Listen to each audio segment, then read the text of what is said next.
79,000 at Arrowhead for the Chiefs and the Seahawks. Kansas City at 4-2, the 2 games behind undefeated San Diego in the race for the top spot in the AFC West, while Seattle at 3-3 with 2 straight losses following the good start. The Chiefs coming off Monday night's dramatic Montana Magic last-second win over the Broncos in Denver. And Joe hoping the touch continues against the likes of All-Pro Cortez Kennedy and a very sound Seattle defensive unit. Hi, everybody. Marv Albert along with Paul McGuire. Paul, first off, the injury report on Joe Montana, question mark throughout the week. And as we mentioned on NFL Live earlier, despite the bruised ribs and the sore hip, he will be the starting quarterback. Well, the one thing about the Chiefs, though, they don't want to have to throw the ball 50 times. If you take a look at their first 4 games in the 30s, very balanced attack. Now, 50 sometimes the ball game. If the Chiefs have to throw the ball 50 times, Montana will not make it through this ball game because Seattle wants to pound him every time he throws the ball. Now, what does Seattle have to do to beat Kansas City? And Seahawks, a club coming off 2 poor outings. Well, if you take a look at the 2 teams that beat the Kansas City Chiefs, they ran the ball. Look at these guys. Bettis over 100, Means over 100 yards. Chris Warren is the key to Seattle. If Seattle can run the ball better than Kansas City, they will win this football game. Kansas City has won the toss, and they will receive. The deep man is Ron Dickerson. John Casey getting set to kick it off. Dickerson averaging almost 28 yards per return. That is 3rd in the NFL and had a superb night on Monday against the Broncos. Dickerson out to the 20-yard line. And brought down as he reached out to the 30.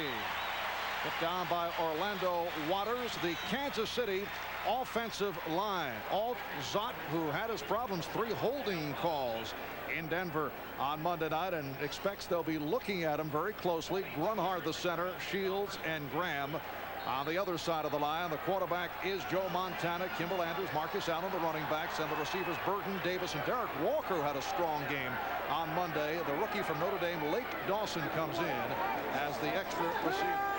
And Montana looking to put it up on 1st down, able to connect on the screenplay with Kimball Andrews. Picked up 7 on the play. The left corner, Carlton Gray, on the stop. The Seattle defensive line with Edwards, Nash, Cortez Kennedy, and the former Patriot Brent Williams. An underrated group of linebackers led by Terry Wooden, who many feel is having an all-pro season. Gray and Waters the corners, and Blackman and Robinson are the deep man. Waters playing for the injured Patrick Hunter. Now Greg Hill is in at running back for the 2nd down and 3. And Montana able to float it out to the far side to J.J. Burton to pick up the 1st down. He was covered by Waters, and that's good for 8 more. I said it right at the beginning. The Chiefs don't want to throw the ball 50 times. They come out the first 2 plays and they throw the ball. We got J.J. Burton is hurt on the other side, but they throw the ball on the first 2 downs, get a 1st down. J.J. Burton in his 6th season out of Oregon. Just a moment ago made his 22nd reception. Here's a look at it. Burton's coming. He looks like he gets hit in the hip.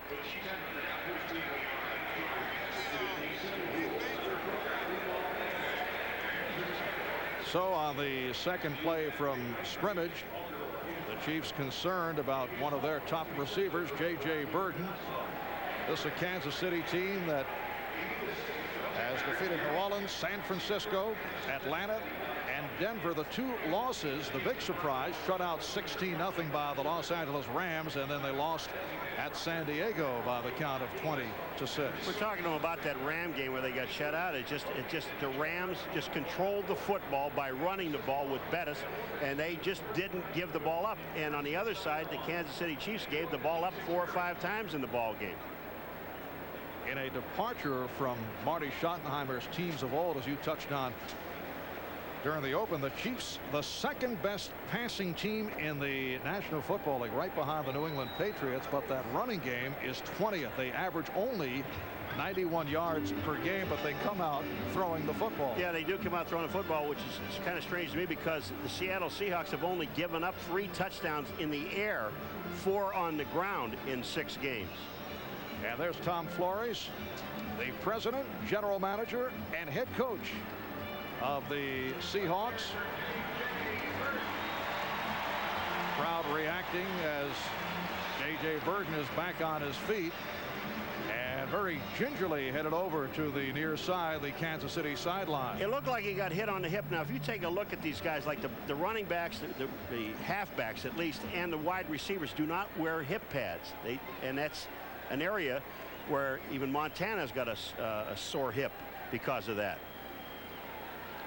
I will pass on a report on J.J. Burden as soon as it arrives here in the broadcast booth. When we resume, the Chiefs with a first down at their 45-yard line.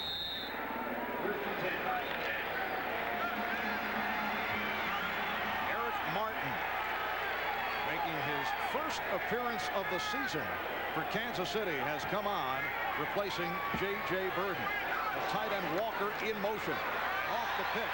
This is Greg Hill, who is walloped as he tried to make the cut across the 45. Terry Wooden, the outside linebacker, along with Antonio Edwards, getting to the rookie out of Texas A&M, Greg Hill. Watch number 97, Rufus Porter, come in. They're going to cut it back to the inside. The linebackers are doing their job on the outside, Wooden, but when he cuts back in, Porter is there. Picked up a yard. It's a second down and 9 at the 46. We're just underway. 2 minutes gone by with no score.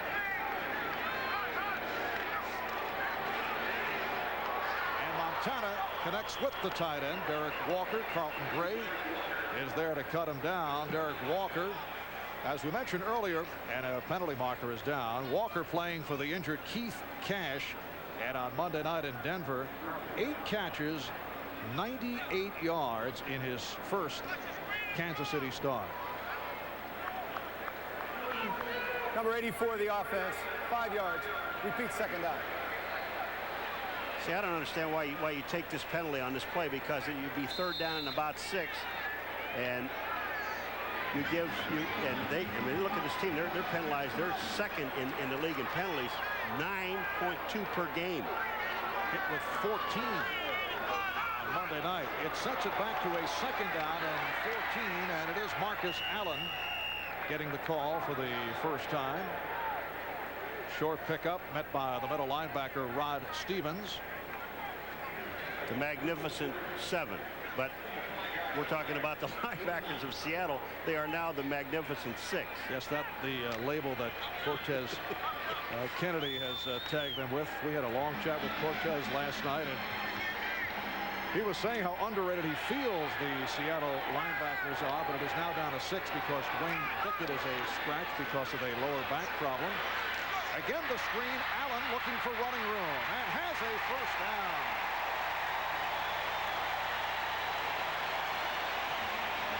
He ran for 10 off the screen pass. If Marcus Allen isn't the best third down player in the league, he's probably in the top 2.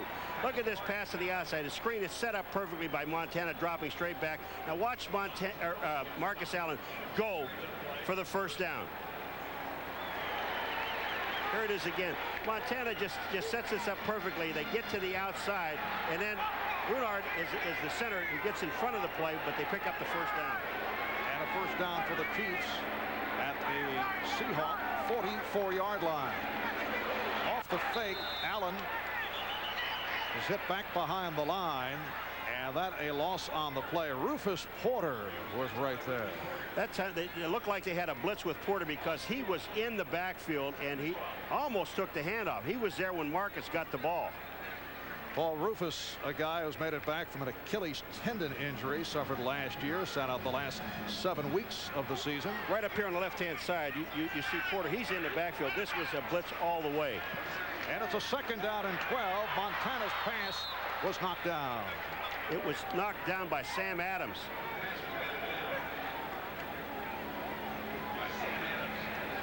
And we have received a report on J.J. Burden.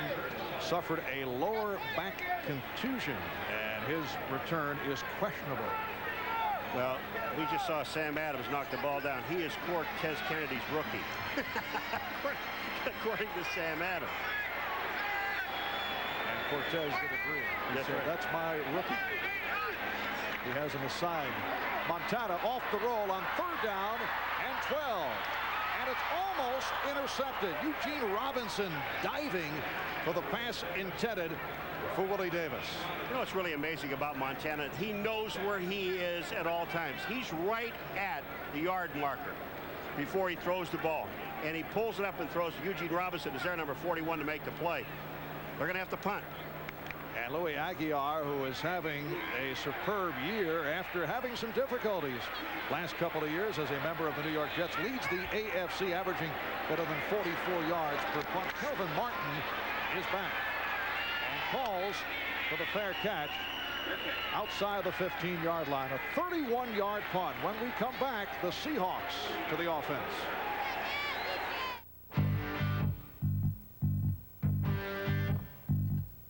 Familiar as blue jeans and Hollywood chase scenes, as timeless as pop flies, and you know whose blue eyes. It's always been true. This Just for you, a taste you'll find in no other beer at any price. Beechwood Aged Budweiser. It's always been true.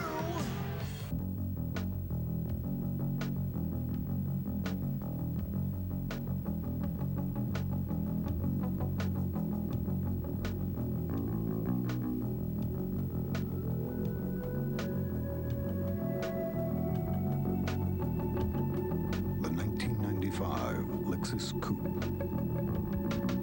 After all, you only go around once.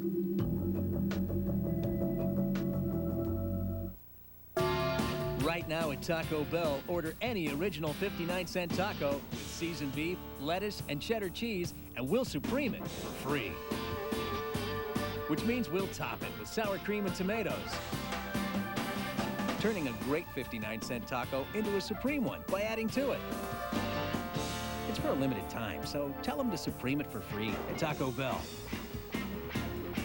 Cross the border.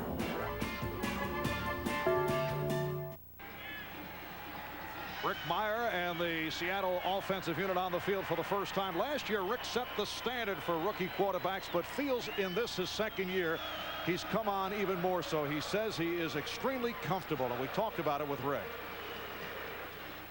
Well, last year I got off to a late start and everything seemed to be going 100 miles an hour around me. But I got somewhat comfortable at the end of the season. But it's nothing like the way I felt coming in this year, having been there from day one. And going over things nice and easy, it seemed to slow everything down a little bit. And Rick Meyer has had a very solid second season. He'll throw on first down, swings it out to the running back, Chris Warren. And he took a hit at the 18. The right corner, Dale Carter, involved on that stop. The Seattle offensive line, and this is a huge line with Ray Roberts and the house. Howard Ballard at the tackles. Ballard will be facing Neil Smith for the most part. Kevin Mawai, rookie out of LSU, playing for the injured Bill Hitchcock, who has a back problem. Warren, Johnson are the running backs. Martin, Blades, and Edmonds are the receivers. When they go three wide, Warren and Green check in. The Seahawks like to alternate fullbacks, so we'll see quite a bit of Steve Smith. Penalty flag is thrown as Warren on the slant takes it across the 22. Well, we didn't hear the whistle, but obviously Warren did because he was walking into the line. I mean, when you look at it, you see him going for the line of scrimmage in a trot. You know that the whistle blows. False start. Prior to the snap. Offensive right tackle. Referee is Dale Hamer. It's number 87, 5 yards. Still second down. So it will be a second down and 12. Smith, Phillips, Cragen, and Mickle up front. Cragen for the injured Dan Saliamua. And the linebackers, Thomas, Simeon, and Jamison. Collins and Carter at the corners. Whitmore and White in the deep portion of the secondary. When they go to the nickel, Fields, Mincy, and Taylor come on. From the 13, Meyer in trouble. Meyer can't find anyone and has to run it out of bounds. So excellent coverage by the Chiefs. And as you can see, Rick Meyer can certainly handle it on the ground. Very tough. One of the more mobile quarterbacks in the NFL. And the Seahawks go to a double tight end alignment now. Farrell Edmonds and Paul Green on the field for this 3rd and 7. I like what he said, too, yesterday with us, how this game has slowed down after 1 year. Now he can read defense and seeing things, and he can react to different things that are happening. And is reacting right here by calling a timeout. So we'll take a break back at Arrowhead in a moment.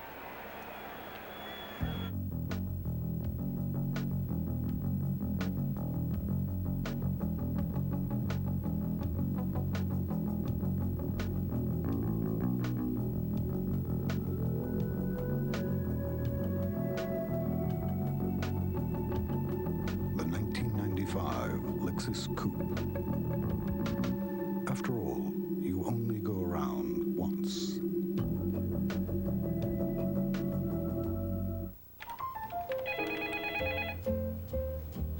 Maria's Trattoria. Hi, turn on the TV. We're on the news. This week, I visited Maria's Trattoria. Very creative pasta dishes. With speakerphone, fax, and television, the Compact Presario may be the perfect computer to keep track of what's going on inside and outside your business. A grilled salmon with pesto that is truly out of this world. $6.99. They could charge twice that, and it would still be a bargain. I couldn't agree more. Hi, welcome to Subway. Subway isn't like those fancy New York steakhouses. No stuffy maitre d' or jackets required. Great vest. Thanks. But we do have A1 steak sauce. It's on Subway's new A1 steak and cheese. Slices of tender, juicy steak topped with the great taste of A1, plus all the fresh fixins you like. And at Subway, you don't get a big bill. You get change.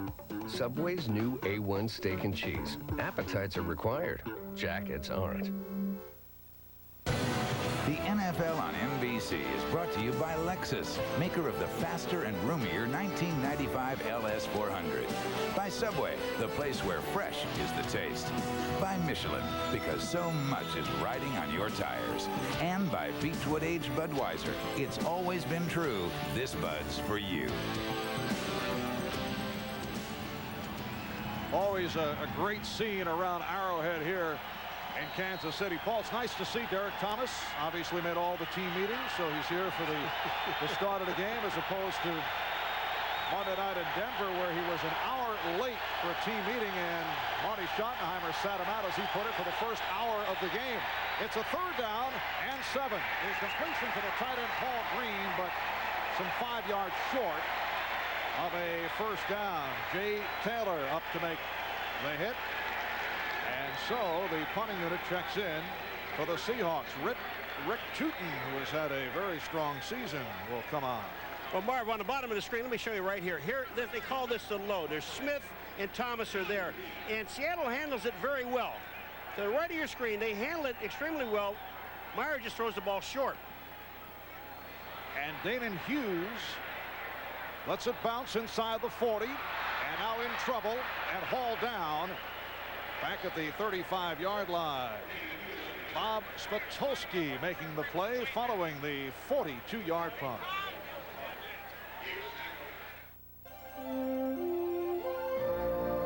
No matter how far the journey, the need to make it home is basic, instinctual, undeniable. Toyota 4Runner. For the way there, for the way back.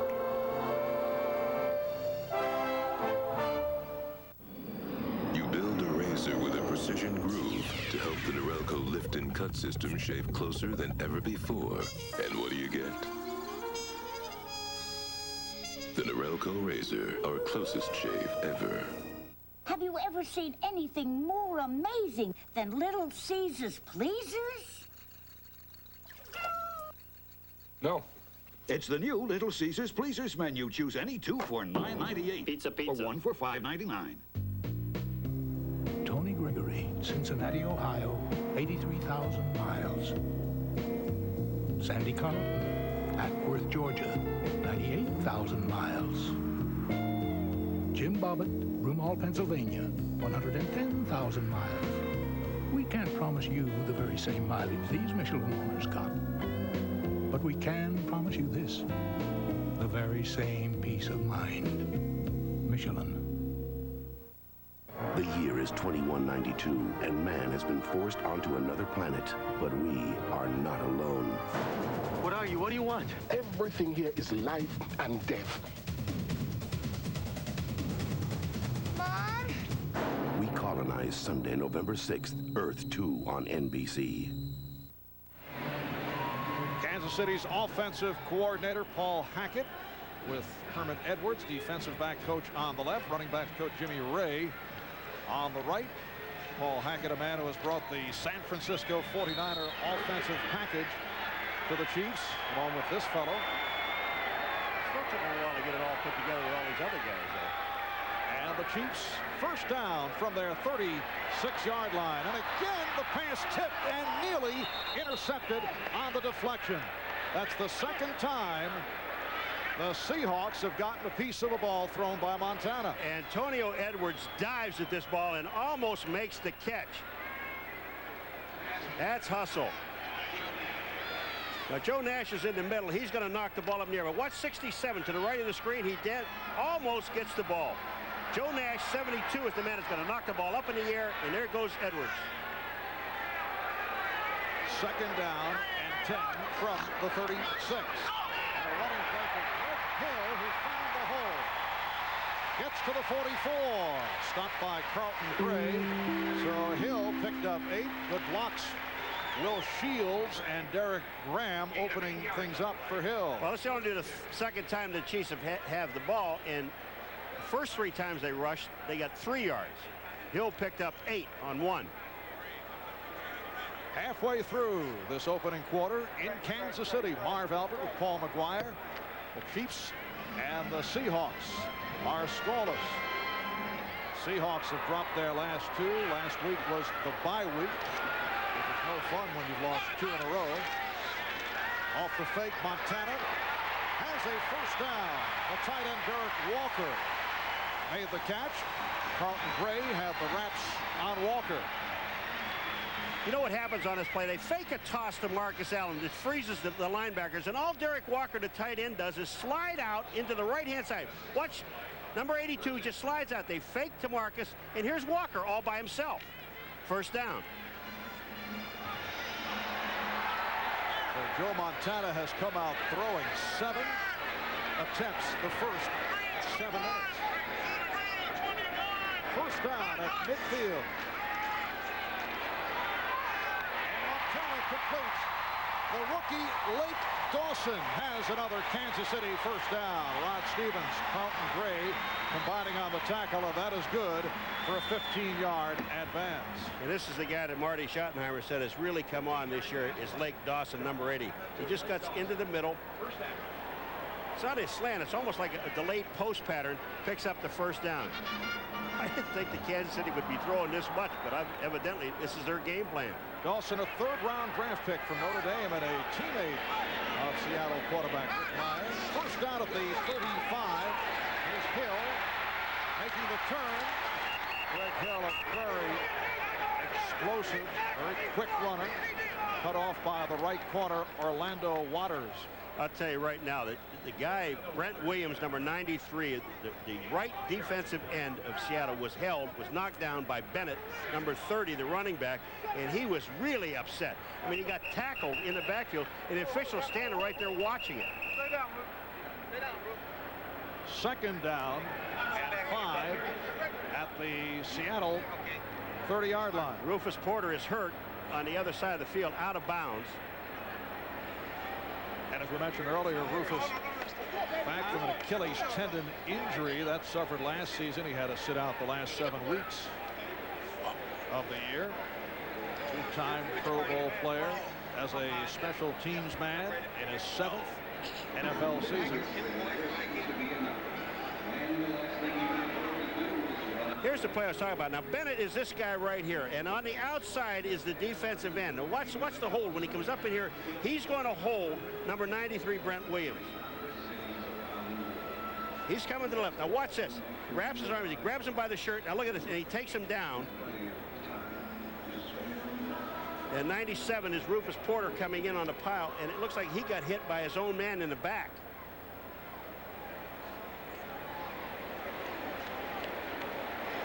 Stevens, the middle linebacker, landing on top of Rufus Porter. It's a bad sideline over there. J.J. Burton got hurt over there. Hurting his lower back, and he is a question mark as to whether he will return. What a reminder tonight here on NBC, a fascinating look at vampires, witches, and yes, werewolves. Could they actually exist, Paul? Please don't answer that. Find out on The Unexplained, and then it's an all-new Sequest adventure, followed by Jacqueline Smith in the world premiere of Danielle Steele's family album. That's all tonight, starting at 7, 6 Central here on NBC.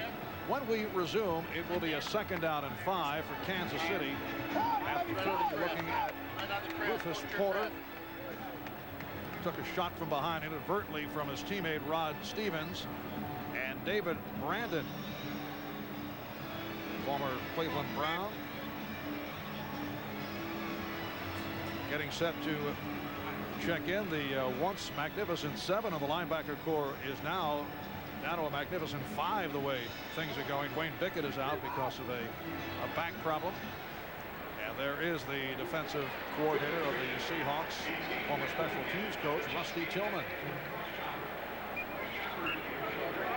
This team, the Seattle Seahawks, even in training camp, Marv, they were hit by injuries. You know, they put aside so much in the salary cap. They put like $800,000 aside for the cap in case of injuries. They were at $1.8 million before training camp was over. Well, they have been hammered. Nate Odom's out for the season. You see Rufus Porter headed back to the locker room. Odom's got hurt playing basketball in the offseason, tore the anterior cruciate ligament in his right knee.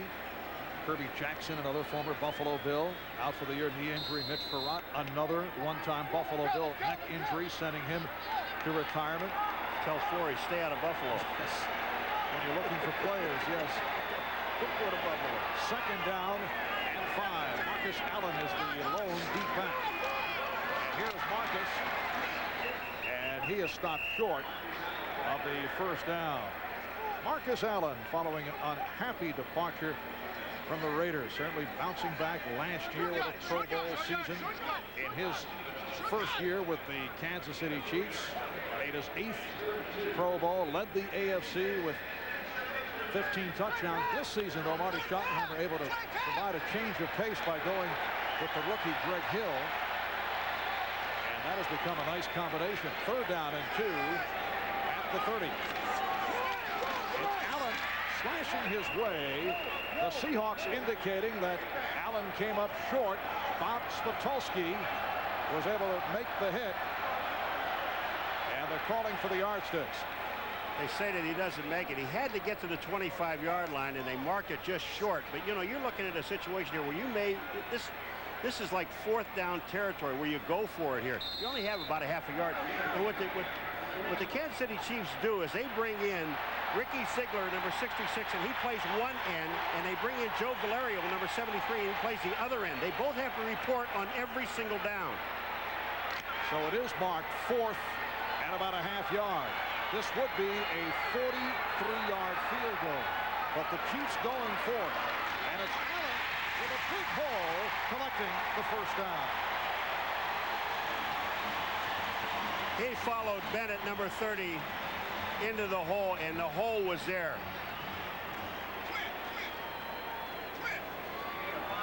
Marcus Allen, the hole is to the right-hand side of the screen, and Bennett, number 30, goes into the hole first. When he goes in, Marcus goes right in behind him. Here's the blocking on that side. See Bennett, number 30, excellent block on the linebacker, number 94, Stevens. 1st down. And it's Montana off the roll. Penalty flag is thrown.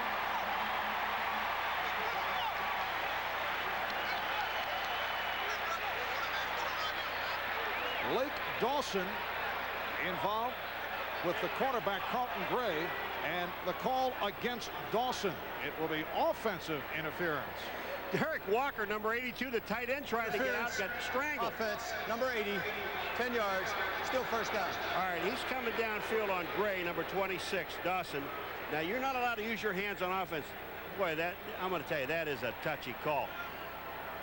I mean, both guys have their hands up, and Dawson really didn't do much but lean into him. But I like the call because too many wide receivers now are leaning into the defensive backs and getting away with it. And the only way the defensive backs can get away is by pushing them off. It sets it back to a 1st and 20. Kimball Anders. And a flag thrown in the secondary. Kimball Anders, the backup fullback last 2 years out of the University of Houston. Looked like Dave Zott got involved with Cortez Kennedy. A little face mask on each guy. They're going to call holding against Kansas City. You know, this team, you talked about the penalties, 9.2. They're second. They may jump into first place in the league. I mean, this is a time of the year. You're in your 7th game. You don't have these kind of penalties. Yes, they're averaging slightly over 9 Number per 80 game. the offense, 10 yards, still 1st down. Lake Dawson again, and this one's holding downfield. That's 2 in a row. Dawson involved along with a little extracurricular activity between Zott and Kennedy away from the ball. 3.5 remaining. 1st quarter with no score. Montana with a bullet pass for Willie Davis. Out at the 25-yard line to get 13 yards shy of a 1st down. That's good for 16. Again, it's Spotolsky on the stop. You know, Marv, the one thing that the Seattle Seahawks wanted to do, and they know they have to do, is get pressure on Montana up the middle. Watch what happens up in the middle. Look in this area right in here. Watch up the middle. Do they get any pressure on Montana up the middle? Absolutely none. And Montana steps up in the throwing lane and hits Davis. You've got to get in Montana's face. 2nd down, 14. Flag is tossed.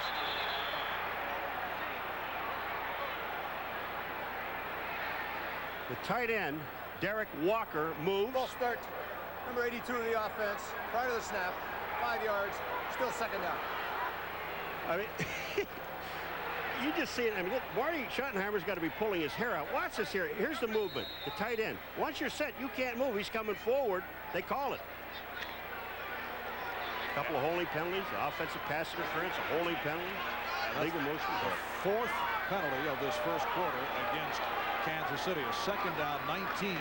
Back at the 30-yard line. Here's Greg Hill finding an opening on the right side, but a short pickup.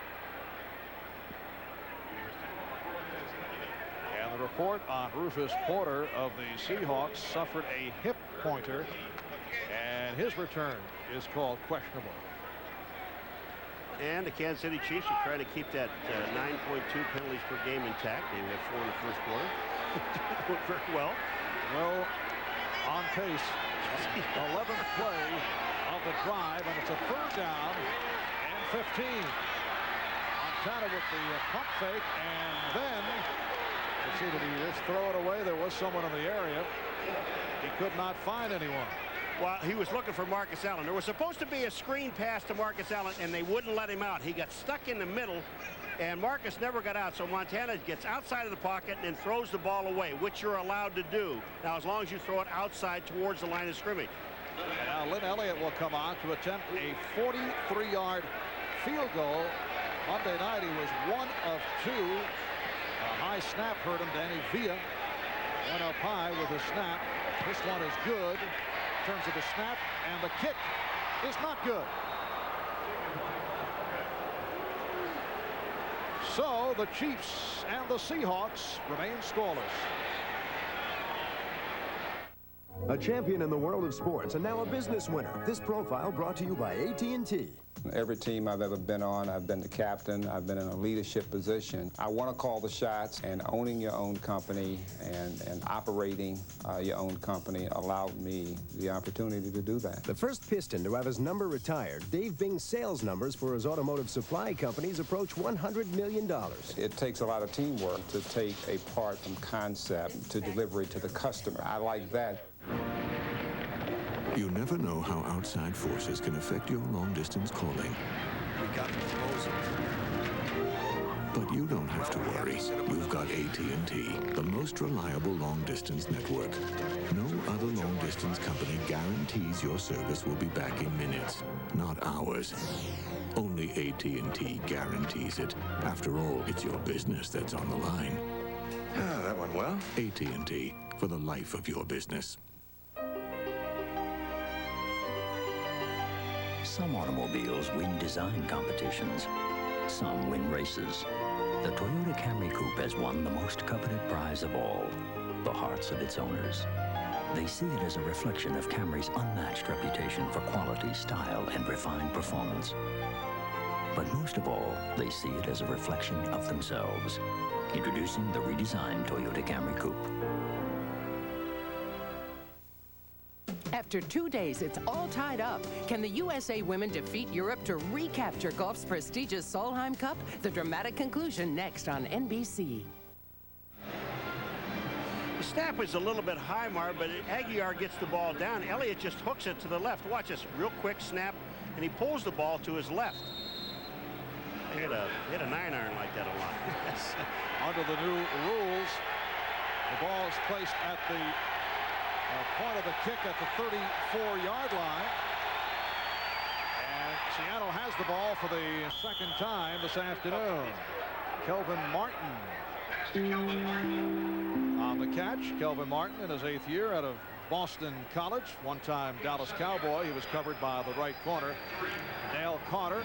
Pickup of 7. It'll be a second down and 3. The Seahawks from their 41. We're talking about this field this year. If you're looking at something different, it's grass this year as opposed to the artificial surface, and we'll get to it in a second.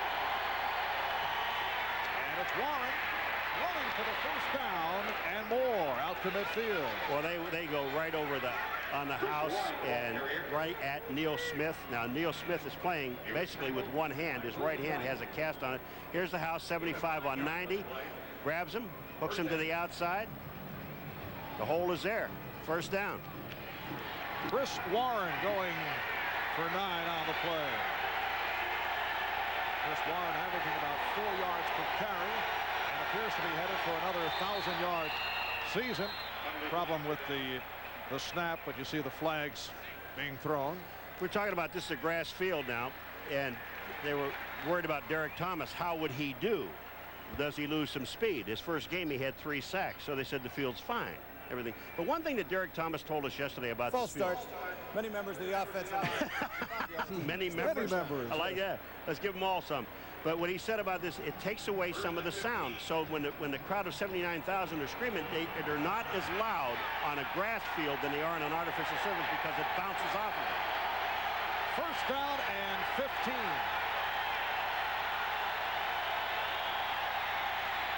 Meyer with the time. Able to hit Warren. Sideline pattern. Being covered by the strong safety, David Whitmore. That's short of a first down. Right here, let's check in with Greg Gumbel for this update. Greg?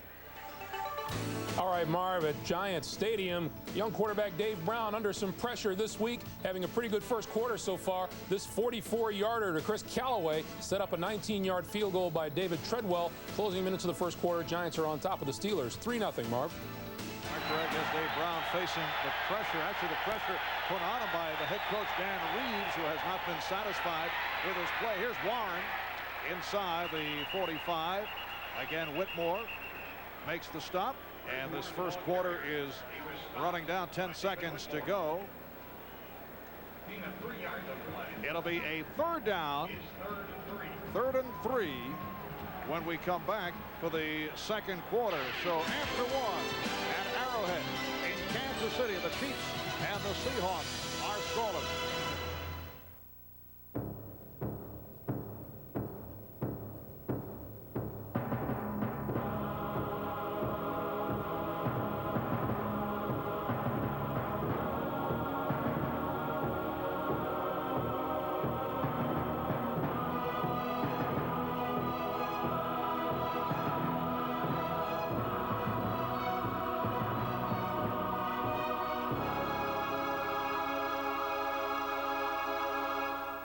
Coming through. Guys at the end of the road. Pardon me.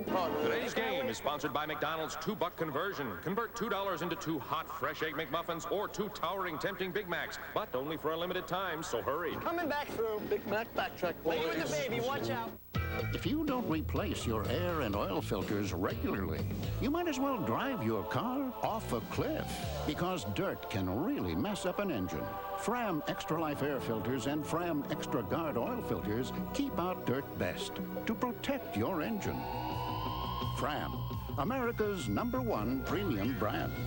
Pay a little now or a lot later. Get a $2 rebate on Fram air filters at participating retailers. We've invested billions to help businesses grow and have financed college educations. We help people improve their homes, start new lives, and provide financial security for millions of families. We also underwrite hopes and dreams. Transamerica, life insurance, consumer and commercial loans. Although the Seattle Seahawks have had their problems the last couple of weeks, there are great hopes and expectations with the second-year quarterback, Rick Meyer. You can see how the offense has improved year by year. Remember, this is a club that was 2-14 in 1992, and then last year, 6 up, 10 down. And you can see how things have been progressing. Second quarter getting underway. It's a 3rd and 3 off the pitch. Warren battling his way to pick up the first down. Neil Smith getting to Chris Warren, but the Seahawks with a first down. David Whitmore, when you hesitate, you're not going to make the tackle. He hesitates. He's waiting for Warren to make a move, and Warren just runs right through him. If you take a look at this play, look on the top side. Hold it for just a second, guys, right here. Watch this. Here's Whitmore, number 41. See him wait? When you wait, the offensive man knows where he's going. That enables Warren to pick up the first down. All right, Kelvin Martin to the left. Brian Blades to the right side. Warren again trying to pick his way, and he is stopped by Mark Collins. Neil Smith, you know, we talked to Neil yesterday, and he's really having a tough time with that hand because he can't grab or anything. Here he's playing basically with one arm, his left arm, but he gets in on the play. Mark Collins, number 25, makes the play at the cornerback position, but Neil Smith is really having a tough time. Yes, still bothered by the injured thumb, although Monday night in the game against the Broncos had his best game of the year. 3.5 sacks, forced fumble, second down and 10. Meyer throwing the middle and through the hands of the tight end, Farrell Edmonds. So Rick Meyer is now 4 of 5, only 21 yards. Well, Mickle, number 92, is the guy that's going to put the heat on. But watch this pass by Meyer. I mean, he fires it. Here's Mickle there. He's throw away. Hold it, you know, that's what you do. You don't want to hurt him. Just knock him down, let him know you're around. Then pick him back up, which adds insult to injury. 8th play of the drive, and a 3rd down and 10. Play action, and Meyer is spun around and sacked by Derek Thomas. Paul Green, the tight end, is trying to block Derek Thomas one-on-one, and that isn't going to get it done. On the outside, hold on a minute, folks. This guy right here, take a look at Green, 87. He's already by Green. When Derek Thomas leaves the line of scrimmage, he is already by the tight end. And Derek Thomas with vivid memories of facing the Seattle Seahawks. You may remember a couple of years back, he came up with an NFL record of 7 sacks in one game against the Seahawks. Damon Hughes on the fair catch off a 28-yard punt by Rick Tootin.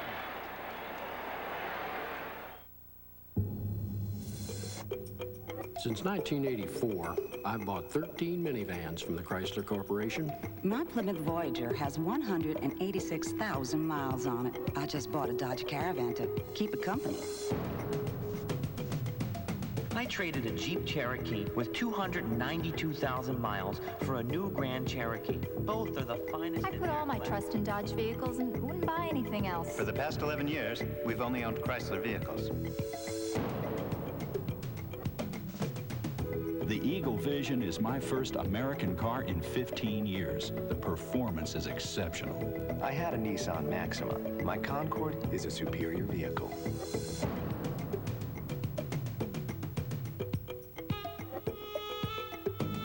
It seems our owners let go of their steering wheels just long enough to applaud. Have you ever seen anything more amazing than Little Caesar's Pleasers? No.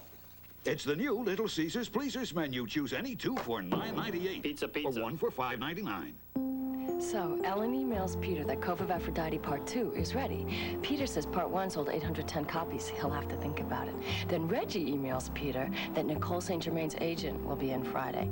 Peter immediately writes back that he doesn't feel he needs to come in Fridays anymore. Then Curtis, the Kurt man Bruno, emails me an offering of a personal nature. I love that delete key.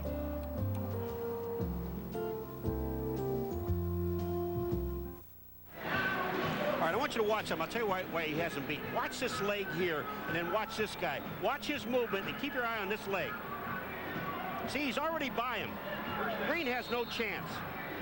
When you get that kind of a jump, there's just no way that you're going to one-on-one block Derek Thomas. And Derek comes up with his 6th sack of the season. Derek, so much more comfortable now back at the outside linebacker. Last year used as what they call a rush backer, but out of position. Flag is thrown again. Pass intended for Marcus Allen. John Alt, number 76, moves. Ball start, number 76, prior to the snap. And 5 yards. Tackle Still John first down. Alt as they move it back. Let's check in with Greg Gumbel.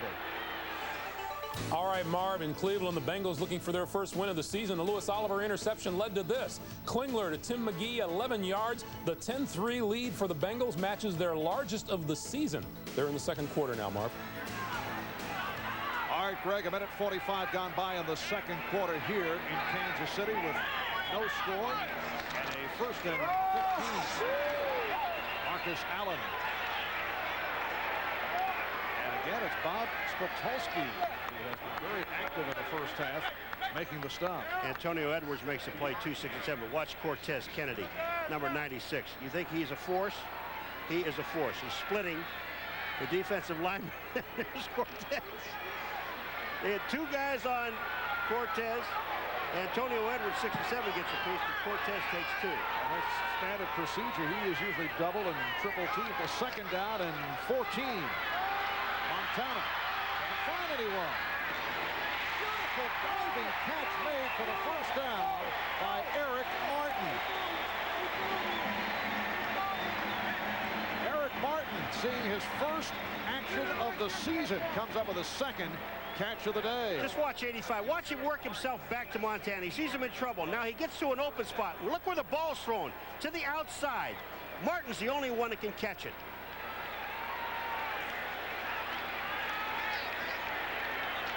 Montana now 7 of 11, and a usual Montana feature. He has connected with 7 different receivers. 1st down play. And Montana completes again, has the rookie Dawson. Lake Dawson goes for 25 yards. We have a couple of Seattle Seahawks guys that are hurt. Eugene Robinson's getting up very slow. And down on the field, 26 is Carlton Gray. They're running out of players. But the one thing that, you know, Eugene Robinson told us yesterday, number 41 for Seattle, he said, when you're covering a guy and you think you got Montana in the backfield, then all of a sudden he comes free to throw the ball to Lake Dawson, but Montana does it again. It looked like he was going to be sacked. Then he moves out of the pocket, steps up, and makes the play. Yes, Eugene telling us that Joe Montana is so annoying to face because he has so much patience. You can have all that great coverage, but it doesn't matter because Joe will just wait it out, find a receiver. He does not panic, and that's the case right here. Watch this. Now look, he looks like Sam Adams is there. He looks like he's going to be sacked, but he's not. Now he just steps up, gets himself ready, squares up the field, and finds Dawson coming across. Now here comes Eugene Robinson there, and these guys are really frustrated. So Montana is 8 for 12, 103 yards. Kansas City did not allow a sack on Monday night when Montana threw for 54 times. Montana has been sacked only 5 times this season.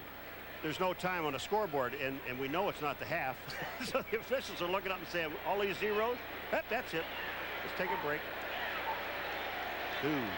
Having an electrical problem. Somebody stole 11 minutes and 38 seconds.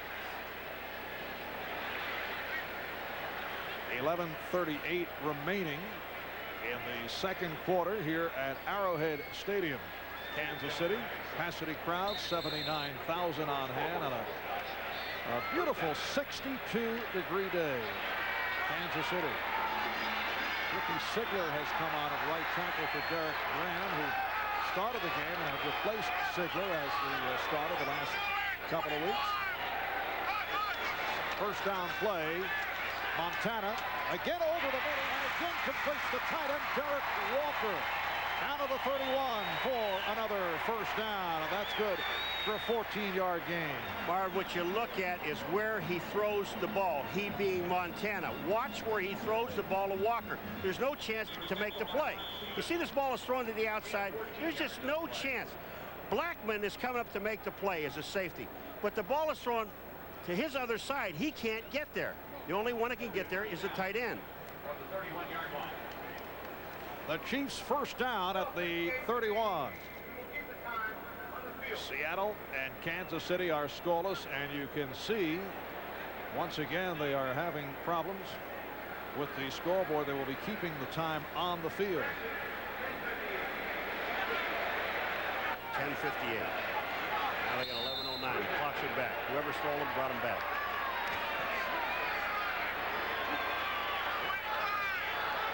Willie Davis in motion. On the slant, Hill. He was able to find the opening and runs it inside the 25, met by the right defensive end, Brent Williams. Once again, let's check in with Greg Gumbel, New York studio. Greg?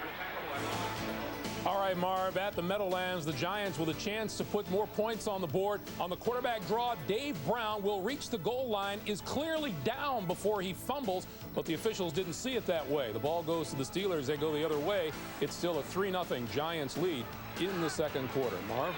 All right, Greg, here a second down and 2.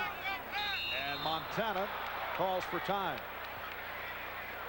So we'll take a break. Seahawks and the Chiefs are scoreless.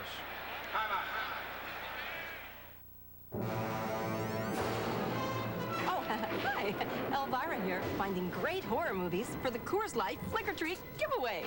Coors! Huh? We're giving away 50,000 videos, like the giant Gila monster, the wasp woman, or the brain that wouldn't die. Don't just stand there. Look for me this Halloween in a shocking display of specially marked Coors packages with film clips inside that tell you if you won.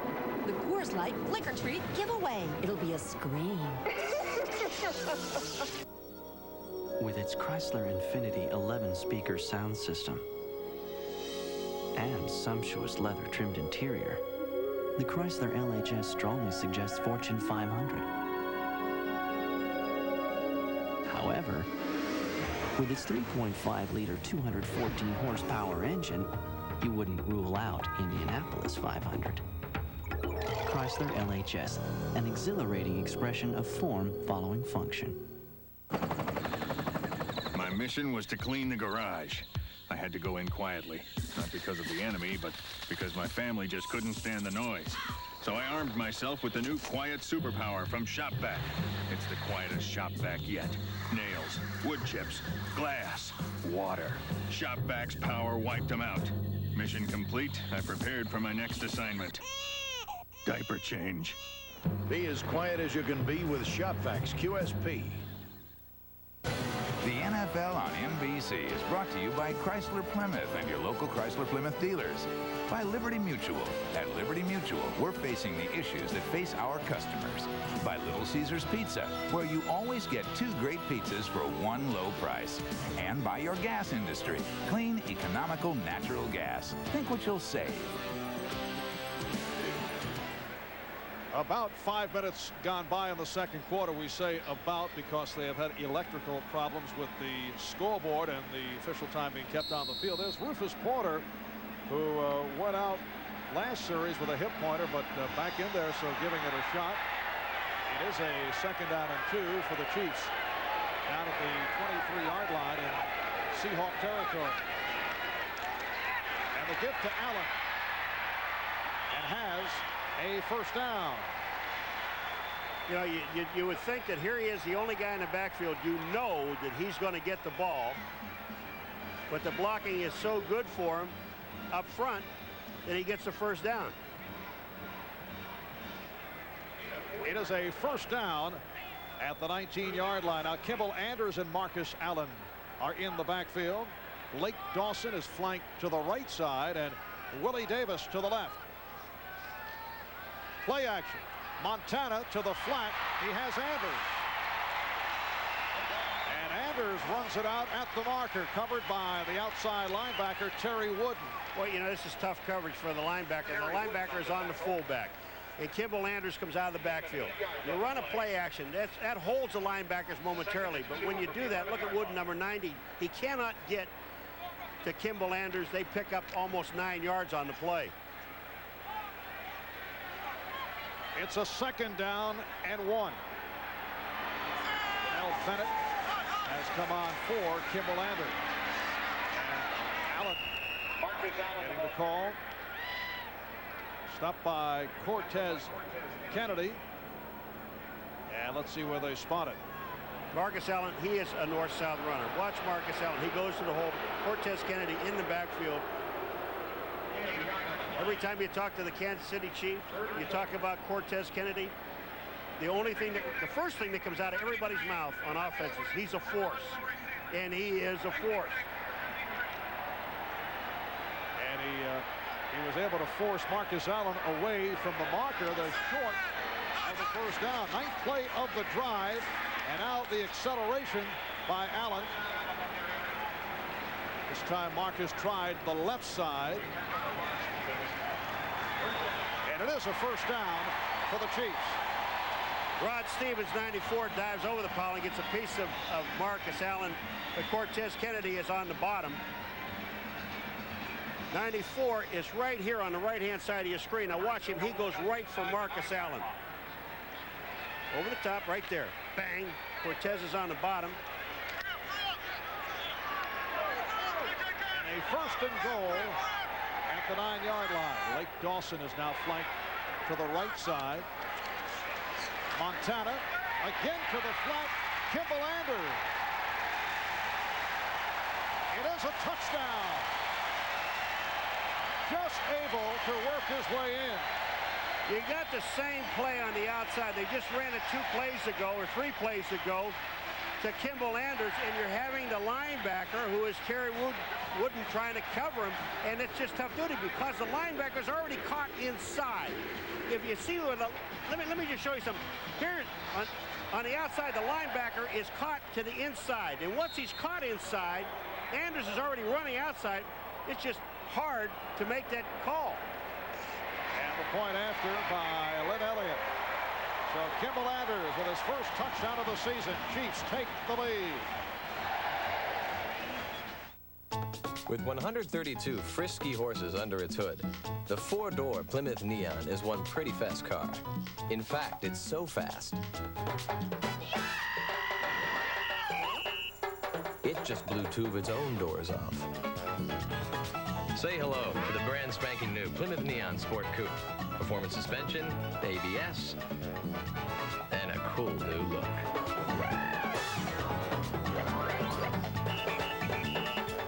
The car on the right was filled with Castrol Syntec, a synthetic oil, the other with conventional oil. They were then drained and started without oil to prove a point. You see, Syntec has a unique molecular structure that bonds to engine parts. Lab tests show it leaves a layer of protection far stronger than conventional oil. And if Syntec protects this well now, imagine if you leave it in. Castrol Syntec protects in ways other oils can't. Get a free officially licensed NFL team sweatshirt when you buy a 6-pack of Castrol Syntec. Right now at Taco Bell, order any original 59-cent taco with seasoned beef, lettuce, and cheddar cheese, and we'll supreme it for free. Which means we'll top it with sour cream and tomatoes, turning a great 59-cent taco into a supreme one by adding to it. It's for a limited time, so tell them to supreme it for free at Taco Bell. Cross the border. 12:30 Eastern, a great doubleheader on NBC. Jim Kelly and the Bills take on Joe Montana and the Chiefs in a rematch of last year's AFC Championship. Then, one of the great quarterbacks from the class of '83, Dan Marino, goes up against one of the best from the class of '93, Drew Bledsoe, as the Dolphins battle the Patriots for regional action next Sunday. Well, the Chiefs scoring drive going 5.5 minutes, and they've had the ball for a good portion of this first half, 16.5 minutes. Seattle only 5.5 minutes. Then Elliott will kick it away to the combination of John Vaughn and Michael Bates. Michael Bates had a very difficult game 2 weeks ago against Denver. He fumbled a kickoff, caught a pass, then fumbled it. Tom Flores took him out. So these are big moments for Bates. He takes the kick out to the 15. Bates, who has terrific speed, coughed it up. And a penalty flag is down. Michael Bates fumbled the ball as he took the hit. You know, you just talked about this young guy, and you asked Tom Flores. He said, you know, I took the guy out because he was a little distraught about what he had done. They say holding against Seattle. Holding, number 97 on the return. Penalties decline. Push that. Okay, that's Rufus Porter. But here's Bates, and the young man, it looked like he had a hole. Here comes Bates up into the hole. He looked like, you know, for a second, he wanted to put two hands on the ball. If we could show that one more time, he wanted to put, watch him, he's going to watch his left arm. He's going to try to put two hands on the ball right there, but they pull the ball away from his hands. Hughes, number 83, pulls it away. Did not appear to have the ball in secure fashion. It was recovered by Mark Collins, and a break for the Chiefs. Montana with play action is hauled down. So Joe Montana is sacked for the first time this afternoon. Joe Nash, the left defensive tackle, coming up with his second sack of the season. See Montana get up laughing? I mean, I don't understand this one. All right, Nash, here comes, they have a blitz on with this, and Nash gets back to the inside. He just beats Shields, number 68, and makes the play. Loss of 6, and a second and 16 at the Seattle 39. Allen, the hole, ankle tackled at the 32. Picked up 8 on the play. Rod Stevens, the middle linebacker, made the stop. Very unusual for the Kansas City Chiefs to suffer a sack. Check this out. Per pass attempt, Kansas City sacked only 5 times coming into today with 249 pass attempts. A 2% percentage. That is remarkable. That's why Montana was smiling. Third down and about 9. Montana throws short. Pass intended for Danon Hughes.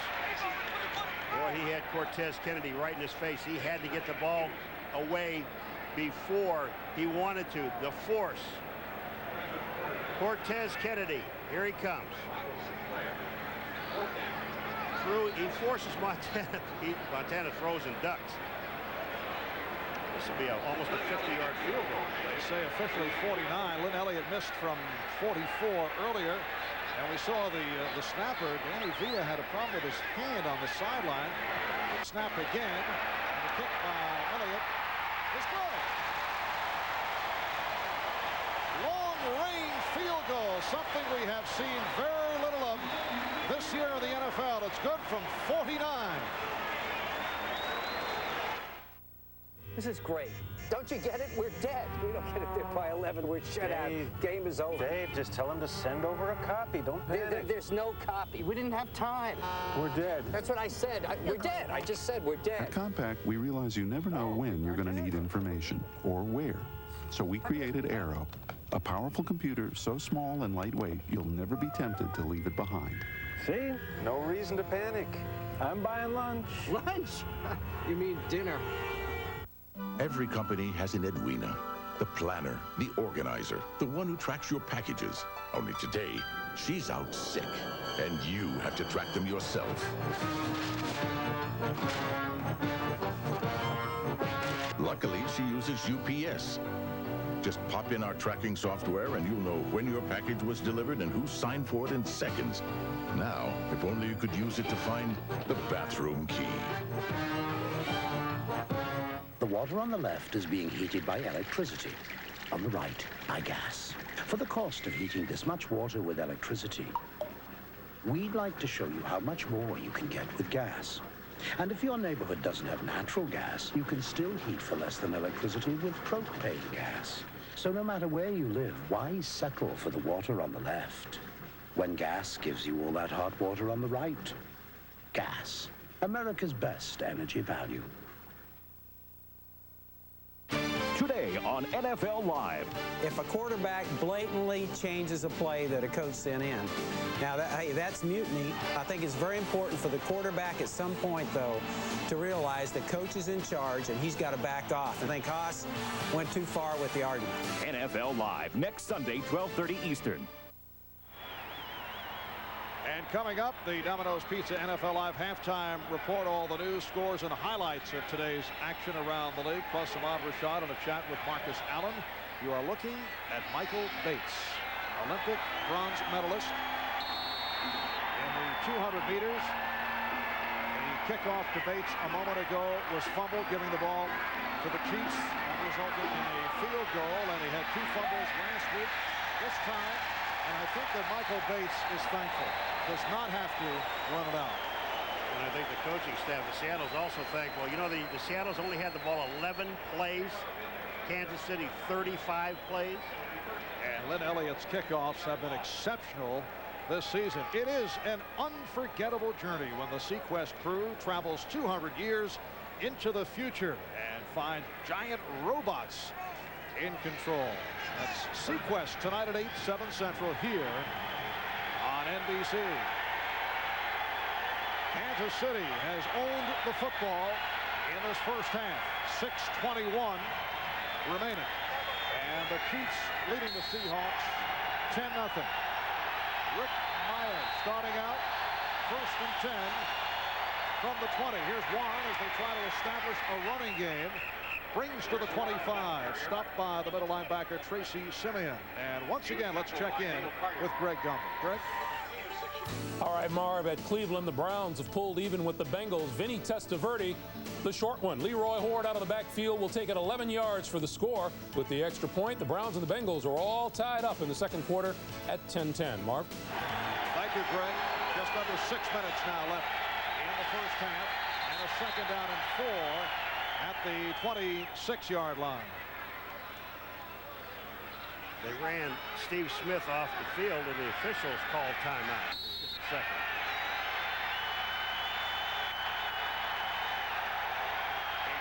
Blades in motion. Fake pitch by Meyer. And then sidearms it. And let's see, was it inbounds? No, apparently not. Kelvin Martin took a shove from Dale Carter, and it is ruled incomplete. Rick Myers, quick fake, and then when he comes back to the outside, look at this sidearm throw. The ball was tipped. There was just no chance to catch the ball inbounds. Here comes Martin. Look at this. Even though he's pushed here, he would have never come down inbounds. Collins pushed him out, but he was already out. It's a 3rd and 4 at the 26. Seahawks not able to get anything going offensively. Now they have Terrence Warren flanked to the left. This is Blades, and he has a first down. Brian Blades with his first catch of the day, stopped by the outside linebacker George Jameson. Meyer had about 2 seconds to throw the ball. He really had no time at all. This Kansas City Chiefs had a blitz on, and Meyer finds Blades right away. When he gets rid of this ball in a hurry, watch this. Take 1, 2 steps, and bang, that ball is gone now. He had no time. Brian Blades playing with nagging back and hamstring problems. That's his first catch of the game. Meyer avoiding the pressure and then taken down. Darren Nickel with the sack. Second sack of the day by the Chiefs. The man who makes it all possible is Booker, number 99, Vaughn Booker. He comes up the middle, and then Nickel comes from the outside. Up the middle is going to be 99. You see him coming, fakes outside of Ballard, and he comes back inside. He's the guy putting the pressure on right here, and then Nickel comes from behind, almost knocks the ball away. Team defense. Second and 22 back at the 25. And the inside handoff handled by Warren. So the Seahawks operating out of the shotgun, which is not a favorite situation for the head coach Tom Flores. Check that was John Vaughn on the carry for the first time. You run a play like that, Marv, a quick draw like that just to slow the defensive lineman down. Now they're thinking, will he run another draw? Will he run a screen? It's a 3rd and 12 at the 35. Higher again, can't find anyone. Penalty marker's been thrown. And it's incomplete. Blades, the intended receiver. Covered by Collins. It's going to be a legal motion by Seattle. They refuse the penalty, and Seattle's going to have to punt. I mean, they're just not in sync with anything. The legal formation on the offense. No end on the line of scrimmage. Penalties declined. 4th down. That's the offensive coordinator, Larry Kennan, who has not enjoyed this first half. Seattle Seahawks wins over Washington, the Raiders, the Steelers, losses to San Diego, Indianapolis, and Denver. This is a team that at one point was 3-1, but they have had their difficulties the past few weeks. Aaron Hughes is hit, and he goes inside the 15, and a flag is thrown. 53-yard punt, a beauty by Tootin. David Brandon leading the coverage, but let's check out the flag.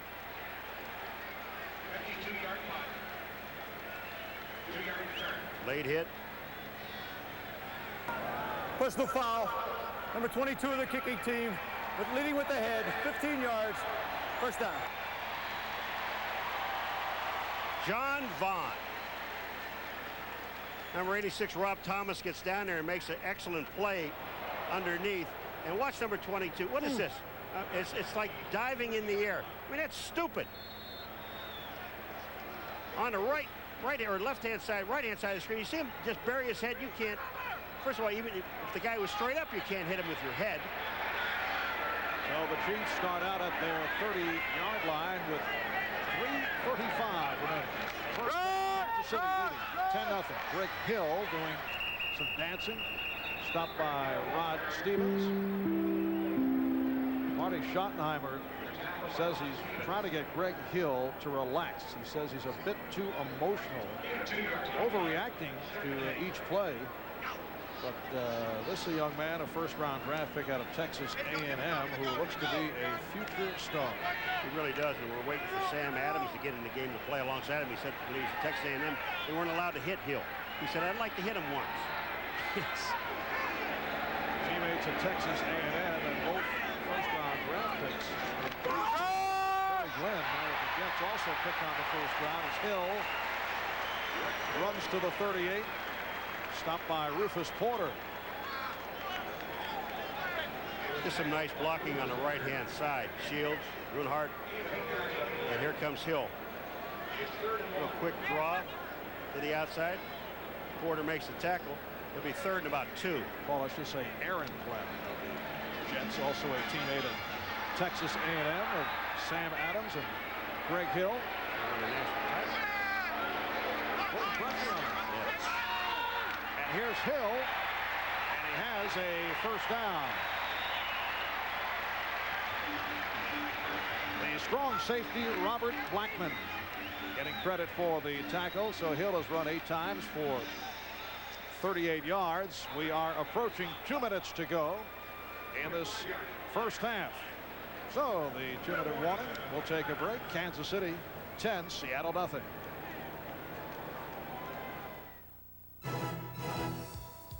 Liberty Mutual Insurance presents Legends of the Game. Imagine trying to tackle a shadow, said one defender, and you'll know how elusive this running back is. Using sharp cuts, he played it on an even sharper edge. Who was this legend? Yeah, what is it? Can I borrow the car this evening? Hey, Mom, I'm gonna take the car, okay? No. The issue is teen driving. It causes collisions between parents and teens before they ever get behind the wheel. So Liberty Mutual created a teen driving video. Helps open doors and minds. Pick up the video at your local Liberty office so everyone's safer on the road and at home. Liberty Mutual, facing the issues that face our customers. Tony Dorsett combined a sprinter's speed with a dancer's moves into a Hall of Fame career. A true legend of the game. It starts with fresh baked bread, juicy slices of mouth-watering steak, and the kicker, it's covered with A1 steak sauce, plus all the fresh fixins you like. Subway's new A1 steak and cheese. If you're not hungry yet, you better check your pulse. On November 4th, the greatest classic of its time becomes the most chilling epic of our time. Robert De Niro, Mary Shelley's Frankenstein, rated R, starts Friday, November 4th at a theater near you. Tonight, Sequest travels 200 years into the future. Where we came from, Commander, doesn't appear to exist anymore. A future with no human life. Everything's dead out there. I think we may be at the end of time.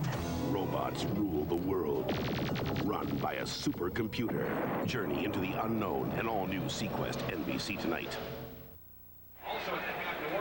Just ahead at halftime, the Domino's Pizza NFL Live halftime report. Greg Gumbel, Mike Ditka, with all the news and scores and highlights around the league, plus some odd in a chat with Marcus Allen of the Kansas City Chiefs. Chiefs and Seahawks with 2 timeouts each remaining. And the completion to Kimball Andrews. Run out by the outside linebacker, Terry Wooden. For Andrews, that is his 4th catch of the day. Terry Wooden, an unsung member of the Seattle defensive unit. Not flashy, makes the plays. Pro Bowl candidate, although he does not have any sacks, and people do look at statistics, but leaves the field on passing downs. Well, and if he's going to be covering Kimball Andrews coming out of the backfield like that time and time again, he's going to have to get up on him and get a piece of him at the line of scrimmage and not wait on him. 2nd down and 5. Montana has a 1st down. Able to connect with Willie Davis. That's good for 14. And for Davis, one of the heroes of the Monday night victory, that's his 2nd catch of the day.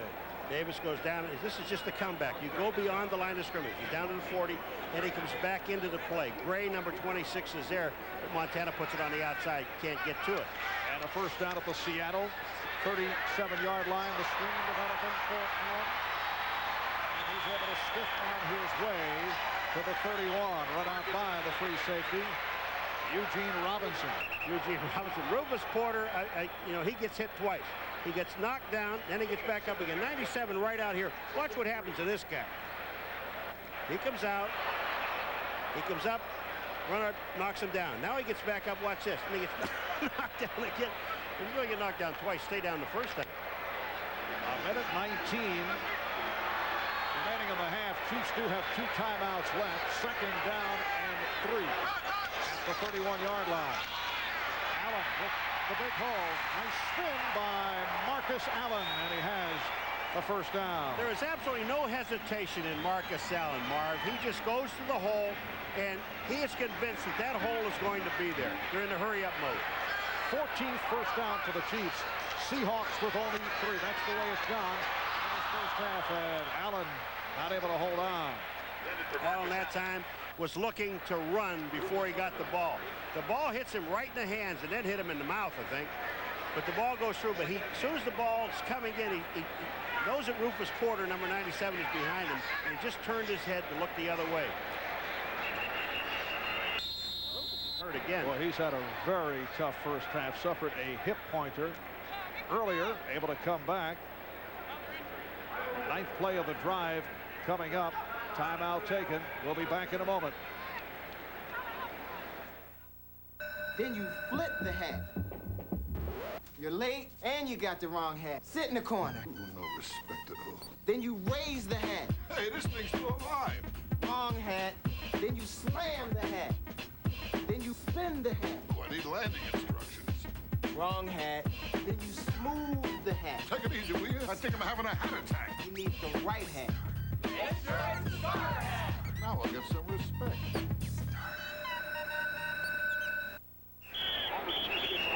Back in Kansas City, Marv Albert with Paul McGuire, 56 seconds to go in the half.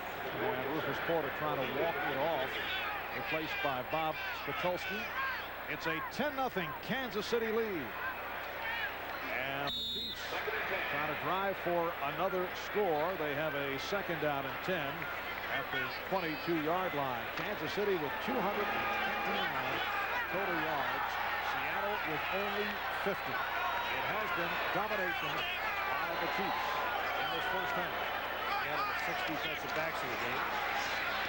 Montana. Sam Adams was all over Montana. Rookie. Cortez Kennedy's rookie. That pass ball intended for Jimmy Johnson, who dressed today because Tracy Green came down with the flu. Montana, he just feels people around him, and Sam Adams is there, number 98. It'll be a third down and 10 at the 22-yard line. This is Anders, stopped short of the first down by the reserve defensive back, Dave McClure. So Kimball Anders with his 5th catch. It is a 4th down and 6 at the 17-yard line, and it appears. No, I don't think they're going to run a play. You're in field goal range. You want to get a field goal. You're just running as much time off the clock as you can. And a timeout taken by the Chiefs, so they are down to 1 remaining with 24 seconds left in the half. With a 10-0 lead, I don't think you even hesitate here. You just go put the ball up in the air and kick the field goal. Montana is trying to sell it to Marty Schottenheimer and Paul Hackett. Let's go for it. 4th down. But I think, you know, you got 4th and about 6 yards, 5 yards. But I mean, Montana obviously must be seeing something that other people aren't seeing, except the special teams are going to win out. Because here Hackett said, I'm not going to be any part of this. Yes, he's going. Let me get out of here. Let's get Elliott in there. Let him kick it. He's headed downstairs to chat with the coaches at halftime. This would be a 34-yard field goal attempt, and Elliott has come on along with the holder Aguiar. Elliott is 1 of 2, missed from 44, hit from 49. This is from 34 yards away. Kick is good. And with 20 seconds remaining in the half, Kansas City extends to a 13-0 lead. Yeah, I don't know what Joe was trying to sell Marty. Marty Schottenheimer didn't buy it. Here is the hold. Aguiar holds. Elliott gets it up. Very strong. And in this first half, Joe Montana, 15 of 22, 165 yards. 1 touchdown. He connected on a 9-yard play with Kimball Anders. So Joe Montana was a question mark during the course of the week because of the bruised ribs, injured hip, although for Joe these days that is customary. The one thing that's really surprising about this team is you take a look at Seattle in this first half, Marv. I mean, they just haven't been in sync on anything. I mean, nothing's worked for them. They've only had the ball. I think it's less than 20 plays that they've had in this first half of the game. And you don't win a football game running 40 plays in a ball game. This club has gone the other way. I know a couple of weeks ago after the bad loss to the Colts, Tom Flores said it was one of the low points of his coaching career. 2 weeks ago, the Seahawks lost to the Broncos 16-9. They committed 5 turnovers in the process. Had the bye week last week. Picked off by Elliott. Again, Bates on the return. Let's see if he can hold on. He goes down within the pile and does maintain possession. Well, next Sunday, NBC Sports will present a good-looking NFL doubleheader. Kansas City and Buffalo in the first game. It all gets underway 12:30 Eastern with NFL Live. And I'll look at the lineup. KC and Buffalo, rematch of the AFC Championship last year. The Kansas City Chiefs losing to Buffalo 30-13. KC and Buffalo. Dick Enberg, Bob Trumpy will have that for you. It's a first down at the 28-yard line with 15 seconds remaining. Chris Warren out across the 35, met by George Jameson. His time is running out in this first half. Only 18 plays in the first half. You don't win with 18 plays. The Chiefs 13 and the Seahawks nothing here at Arrowhead in Kansas City. Right now, let's go to Greg Gumbel at our New York studio. This is the Domino's Pizza NFL Live Halftime Report, brought to you by Domino's Pizza. When it's gotta be good and it's gotta be now, it's gotta be Domino's. Welcome back to our studios here in New York, everyone. Along with Mike Ditka, I'm Greg Gumbel. Halftime score 13-0 in favor of the Chiefs. Let's run down the scoreboard for you, and we'll begin with the game at the Meadowlands between the New York Giants and the Pittsburgh Steelers. Field goal contest so far. This one's in the second quarter. Coming down, it is a 6-3 Giants score. Dave Brown under a little pressure at quarterback. Well, wasn't ready for that snap from center Brian Williams. Dave Meggett recovered for the Giants, but not before there was a 26-yard loss, and Dan Reeves wasn't pleased about that. Giants lost a touchdown here. Howard Cross drops an easy one from Brown. They settled for a 19-yard field goal instead. It was 3-0. Then Dave Brown on the quarterback draw is stripped by Rod Woodson here. It appears his knees are down before he loses the football, but the officials say it's a fumble, and the Steelers recovered. Bam Morris starting for injured Barry Foster, fumbled twice in the first half. This one recovered by Carlton Bailey.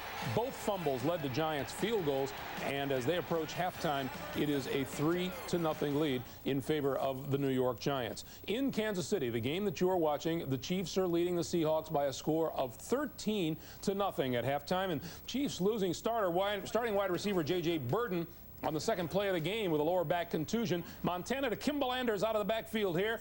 Just makes it into the end zone to complete a 9-yard scoring play. It was 7-0 Kansas City. And then on the kickoff right after, Michael Bates fumbles. Mark Collins will recover, and that leads to Lynn Elliott's 49-yard field goal to make it 10-0 at that point. At halftime, it's 13-0. Take a look at the numbers. Rick Meyer, 5 of 8 for just 32 yards, while Joe Montana seems to be heating things up. And, you know, we saw the Chiefs' offense get well the last couple of weeks. What's happened to the Seattle Seahawks? 1 touchdown in their last several games now. They're really struggling, and I think a part of it is they don't have the confidence in what they're doing. They're not running the ball effectively, and I think Meyer's really having a hard time. He doesn't look like he's picking up the receivers like he did a year ago. I think he's having a hard time finding the second receiver, and as a result, they are not giving their defense any support at all. All right, Mike, 13-0. The Chiefs are leading the Seahawks at the Silverdome in Pontiac. The Lions are leading the Chicago Bears by a 14-0 score. Mitchell has thrown a 6-yard touchdown pass to Brett Perriman, and Chris Spielman returned a fumble 24 yards for a touchdown. The Bears have 3 turnovers in the first half so far, and they trail it by 2 touchdowns. In Cleveland, the Bengals and the Browns. It's a 13-10 Cincinnati lead as Cincinnati goes for its first win of the season. Vinny Testaverde and the Browns had their hands full so far. Bengal defense recorded 8 sacks last week against Pittsburgh. Today, Dan Wilkinson notches his first ever against Testaverde.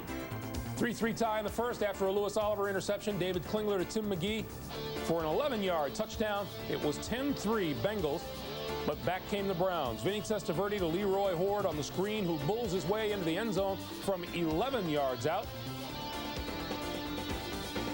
But a Pelfrey field goal has the Bengals on top by a score of 13-10. We've mentioned this in weeks past. The Cincinnati Bengals have not played bad football this season. They're playing better defense all the way, and I think the thing I like about what they're doing, they're very aggressive. You know, and David Schuler's got a tough job. It's hard to keep talking to your football team and say, hey, we're better than 0-6. We know we're better than 0-6, but the only way you can prove it is beat a good football team. But this could be the beginning of Cleveland's swan song. All right, Mike, 13-10, Cincinnati in the lead. In Indianapolis, the Redskins are trailing the Colts 17-13. 14. Marshall Faulk has caught an 85-yard touchdown pass. And in New Orleans, the Saints and the Rams are playing as they approach halftime. The Saints lead at 14-0. Coming up, Ahmad Rashad joins us for his visit with the Chiefs' Marcus Allen. It's after these words from your local station.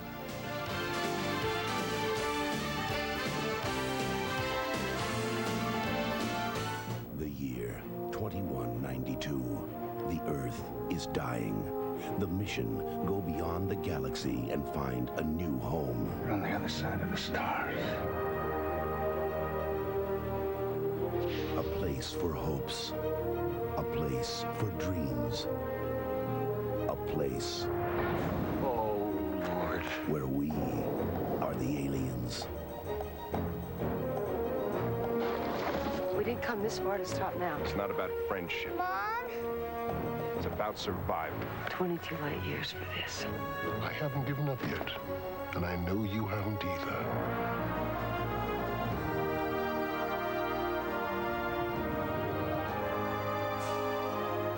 This November, enter a world light years away, but closer than you think.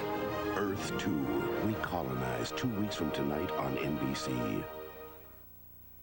Here's what we have to do. First, you cut here, then here, here, and here. You need to think about what you're doing. The cuts have to be precise. I don't want any extra fat, just lean, healthy meat. To measure up to our standards, every Price Chopper steak has to be 1/8 inch trim.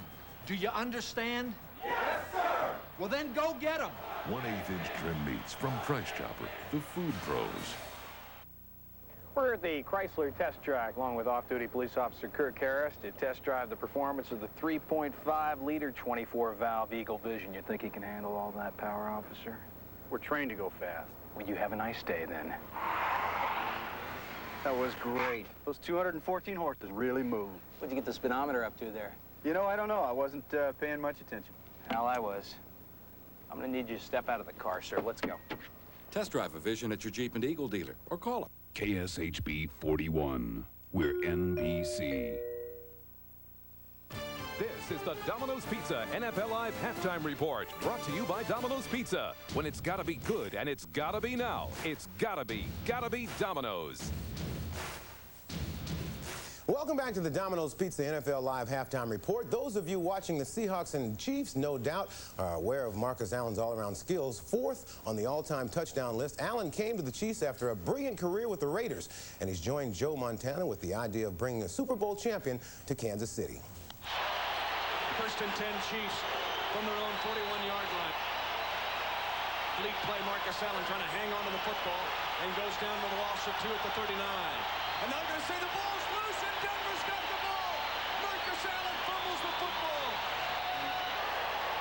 When I carry the ball, I carry the team basically, and the hopes and dreams of the team. And obviously when you drop the ball, believe me, I felt worse than anybody. Nobody had to say anything to me, but I was glad that we got a second chance. Montana takes the snap, back to throw, looking right, firing a pass, that a leaping grab, Willie Davis, touchdown Kansas City, touchdown Montana Magic. What about the emotional swings that you guys have been through? Have you been able to, like, stay away from that? I mean, you guys played good for a while, then you played bad for a while, then you played good again. Is that affecting your team? Obviously, everybody had written us off. They were saying we were the team in the AFC possibly to go all the way this year, and then we lost 2 games, and then we were the doormat. So we stay together despite what we hear outside the stadium. What about the problems with the running game? I mean, you guys haven't been able to sustain a strong running game at all this season. Well, I think obviously we realize in order to be a Super Bowl caliber team, you got to be able to run the ball. But I think we'd like to run the ball a lot more, and I think we're going to do that. When people talk about the running game, do you take that personal? Because, I mean, that's down your alley at this point. Oh, I always take that personal. I mean, we're paid to make some yards, and we haven't done it, and obviously we just got to work harder at it. Now, you have been on a Super Bowl team before. Being here now, can you compare the differences or the similarities between the Super Bowl team that you were on and this one? Can this team go to the Super Bowl? I think we can, but obviously we have to have some consistency here. I mean, the team that I played on in the past, they were a different bunch, to say the least. This team definitely has the talent, but we have to be consistent and we have to go out there. I mean, I think today's league, I mean, the margin of error is so small. You can't go out there and play average football because any team can beat you. You got to be in the game every Sunday. Well, Mike, obviously, when you bring in a player like Marcus Allen to your team, it's more than just a physical infusion. It's also a mental thing because he's such a great player. Well, you bring experience and you bring leadership. This guy is a quality football player. I think he's a quality person. I think he adds a lot of character to that football team, and I think a lot of the young guys look to him. I mean, the Chiefs want to put Greg Hill on the field. I mean, he's a great young talent, but they can't put him on the field because Marcus is too valuable to them when he's on the field because he does so many things so well in every area of the game. And also, when you got a guy like that, we talk about now their running game not working really well, but to have a guy come out of the backfield like that still improves your offense. Exactly, and plus he's a great blocker. He does whatever he has to do to help the team win. All right, Mike. Our NFL Live halftime activities will continue.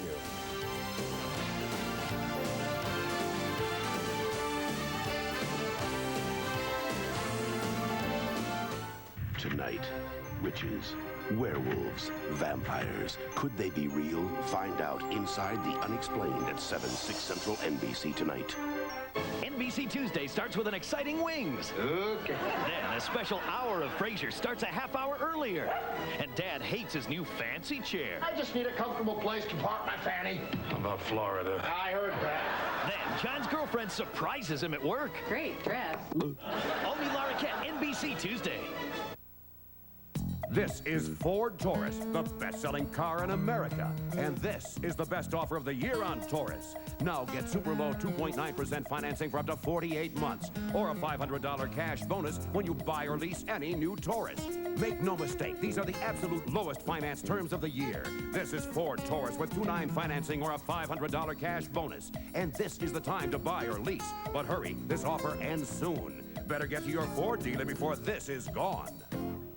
KSHB 41. We're NBC. About the quality of our country's educational system. I'm Steve Young of the San Francisco 49ers. The NFL and its players believe it is important that classroom teachers receive the recognition they deserve. That's why the NFL players nominate their favorite teacher, an individual who made a difference in their life, for the NFL Teacher of the Month Award. NFL players have written about teachers who were outstanding in their education. Listen to what Brian Blades of the Seattle Seahawks and his brother Benny Blades of the Detroit Lions wrote when they nominated Susie Austin. She excels as a teacher because she cares about her kids, both in and out of the classroom. She kept both of us in line and pushed us to work hard at everything we did. That's why the NFL's Teacher of the Month for October is Susie Austin. She and her school will receive an NFL educational grant. NFL players are role models to young people, but teachers are role models too. We in the NFL are pleased to salute teachers everywhere through our Teacher of the Month Awards program. This message furnished by the National Football League. Halftime, and Kansas City has a 13-0 lead on Seattle. Marv Albert, Paul McGuire back at Arrowhead in Kansas City. And Paul, it has been all Chiefs. Joe Montana, first half, 15 of 22, 165 yards, 1 touchdown. And his fellow Notre Dame alum, Rick Meyer, has struggled, has not seen the ball much, 5 of 8, 32 yards, but sacked twice, which means his passing net yardage is 13 for the half. They've had the ball for 18 plays offensively, and you don't beat anybody doing that. But the other thing is, when you're looking at this offense of Seattle's, Marv, it looks like, you know, that old expression, they're not on the same page. Well, they're not. I mean, they're moving around. They've had a couple of motion penalties. They're not doing anything. And here are the Coors Light halftime stats, and this illustrates that the Seahawks have not done anything. 18 plays and 58 yards. I mean, that's awful. Look at 234. No turnovers for the Chiefs. Sacked twice, and that's where you see that passing yardage again. Michael Bates and John Vaughn back for the Lynn Elliott kickoff, and again it is Bates. And Bates finding some running room. Very nice return by Michael Bates in his second year out of Arizona. Marvin, when Bates looks like he's injured, but when he's running with the ball, he might have had more speed. He might have been able to break this thing if he ran with only one hand on the ball. Watch this. You talk about afraid not to fumble. He's got both hands on this ball the entire return. The entire return, he has both hands on the ball. For those who may have just tuned in, Michael Bates did cough one up in the first half. Fumbled twice last week. Chris Warren on the first play from scrimmage of the second half is hit for a loss. Back at the 35, hit by Derek Thomas. Derek Thomas has 1 sack in the first half. One more, he takes the lead here, doesn't he? He's the all-time sacker. He plays everything well. He plays the pass well. He's an excellent pass rusher, and he also, watch this when he plays the run. He just gets to the outside. Warren knows he has absolutely no place to go, and that's a 3-yard loss. Yes, Derek, one away from becoming Kansas City's all-time sack leader. Warren. That time a good-looking run out to the 47-yard line. Jaime Fields made the stop. Chris Warren with an 11-yard gain. Chris Warren in his 5th season out of Ferrum College in Virginia last year, 3rd in the AFC in rushing, 1,072 yards, emerging as Seattle's feature back. 3rd down and 3 at the 47. And here's Warren picking up the first down and some more. He broke tackles and finally hauled down by Mark Collins. 18 more for Warren. When you see Marcus Allen, he runs to the hole. When you watch Chris Warren run, he glides. He glides and waits for his blocks. When you see Warren coming up, the blocking is outstanding. But watch him just glide. Here he sets himself. He's just, to me, I call it a glide. I know he's moving a lot faster than that, but he's just waiting for the holes to develop. And Seattle first down at the Kansas City 35. Warren with a short pickup. Greg Cragen was playing for the injured Dan Saliamua, out with a knee injury, makes the stop. Greg Cragen spent 9 years with the Denver Broncos, primarily at nose tackle, signed with Kansas City as a free agent. David Whitmore just came off. He's not hurt. Number 41 for Kansas City. He broke his helmet. Warren with 4 consecutive rushes. 2nd down and 8. Make it 5 in a row. This time he's hit down. Loss of 1 on the play. Neil Smith with the tackle on Chris Warren. Neil Smith looked like he hurt himself trying to get up and do his little dance, but here comes Neil Smith. Now, the tight end is great. He's blocking on Smith. Smith stands him straight up and then makes the tackle for a loss. Now watch, he's trying to get up. Yeah. Whoops. Embarrassing, isn't it? A 3rd and 9. Meyer. Diving attempt. Did he catch it? He did, but he was down and short of the first down. Brian Blades on the reception, and he is ruled down. That time they got Kansas City. They were moving all over the place. The defense was never set, and Meyer went on the first count and got the offense of Seattle set early. And he gets the ball out to Blades. The question is, was Blades touched down? And Tom Flores with a decision right here will go for the first down. This would be a 44-yard field goal attempt. He'll go for it, trailing 13-0. A 4th and 1. And he has the big back, the fullback, Steve Smith, picking up the first down. Well, you know, how many times you see this happen, Marv? When you have the one back in the backfield, you know he's going to carry the ball, but everybody jams in the middle. Watch the middle jam, and all Smith does is just wait a count, and it slides left to the outside. When he does, he already has the first down. Nobody making the play. And Tom Flores, always under control, very cool about picking up that first down. Likes to alternate his fullbacks, and Smith came on to collect the first down. It's the second back coming through. Warren picking his way, running very well here in the third quarter. And we're seeing a different Seattle Seahawk ball club coming off the ball. Running the football. And again, Chris Warren gliding, sitting into the hole. Here, he's going to come right at you here, folks. Here comes Warren. Watch this. A little step, glides back to the outside, and then picks up 8 yards. Outstanding running. But it all starts with the blocking in the offensive line. This is the first time in this game, the first half, the offense wasn't on track. They are now. Second down 2 at the Kansas City 13. Here's Warren. Again, able to work his way for a first down, and a flag comes flying out of the pack. Tracy Simeon made the stop on Warren, who has now run for 67 yards on 13 carries. They're going to call a personal foul on Kansas City. We have a dead ball. Personal foul against 92. Half the distance to the goal. First down. Mickle, he hits Ray Roberts in the mouth. Number 73, the left tackle. Mickle is 92. When you're out in the open, they're going to find you. Fight last week, wasn't it? Now, I'd like to hear your reaction when we get an opportunity on the Andre Rison Deion Sanders matchup last week. Not quite what we saw right here. It is a first and goal down at the 5. They're on their feet here at Arrowhead. Meyer with the handoff for Smith, and he stopped, picked up a couple. Stopped by Jamison.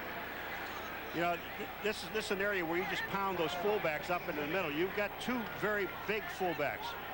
You've got Tracy Johnson, number 43, and Steve Smith, number 35. Smith stays in. Blades to the left. It's a second and goal at the 3. John Vaughn has into the backfield along with Steve Smith. Now this is Vaughn. Looks to be a mix-up at first, and he's able to dive in for the touchdown. Boy, I tell you, Derek Thomas is totally upset with himself because he stuffs the play. He stuffs Smith, he stuffs Meyer, and in the backfield, and he stuffs Vaughn, but he gets no help. He threw his helmet on the ground because he was in the backfield making the play, jammed everything up, and then Smith breaks it back to the other side, and Vaughn doesn't make the touchdown. John Vaughn, who has made it back from an eye injury, took a poke in the eye earlier this season, suffered internal bleeding, missed a couple of games, and a beautiful recovery by Vaughn to run it in. Now John Casey will attempt the extra point. So despite the Kansas City domination in the first half, it is only a 6-point lead. This is one long game. They even ran out of food. The fans must be hungry. I'll tell you about hungry.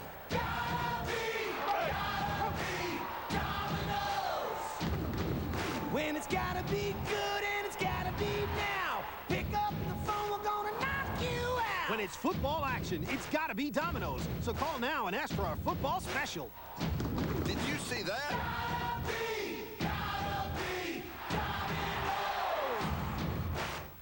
I found a way to make my money really perform. I bought this car, a Probe GT. I refuse to go broke trying to look good. Did I mention this car's a blast? I'm no financial genius. I just feel like one. For a limited time, you can get up to $1,000 cash back on the front-wheel drive Ford Probe. See what I mean? You got the winning color. My brother told me if I'll change my oil, I'll get a lot of miles out of my truck. I use Pennzoil, and I change it every 3,000 miles. Now with the revolutionary Penn-Star molecule, Pennzoil clings to moving parts. Works like liquid ball bearings. Play Pennzoil's Ticket to Ride game. Scratch, match, and win one of 10 Harley-Davidson Softail motorcycles, one of 10 Harley-Davidson leather jackets, or one of 1,000 other prizes. Get game cards where you buy Pennzoil or have your oil changed professionally with Pennzoil. The NFL on NBC is brought to you by Ford and your Ford dealer. Have you driven a Ford lately? by Magnavox. Hey, we make technology people want. Magnavox. Smart. Very smart. By Domino's Pizza. Call now and ask for our football special. It's gotta be Domino's. And by Coca-Cola Classic. Always the real thing. Always Coca-Cola. 8:34 remaining third quarter. It is now the Chiefs 13, the Seahawks 7. Kansas City's best kick return man since Paul Palmer led the AFC back in 1987. That's Ron Dickerson. Among the leaders in that department. And John Casey will kick it off.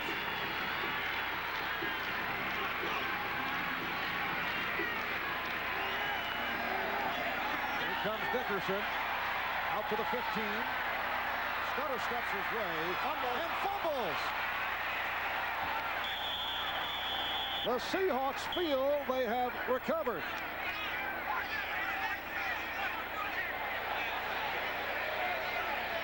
Still no indication. Ron Booker is walking over telling the offense to go back and sit down.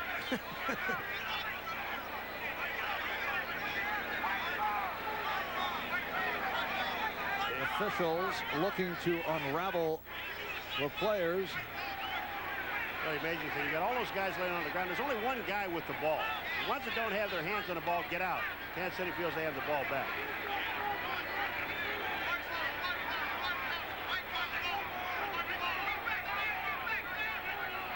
This is taking an unusually long time. The two guys are fighting for it underneath.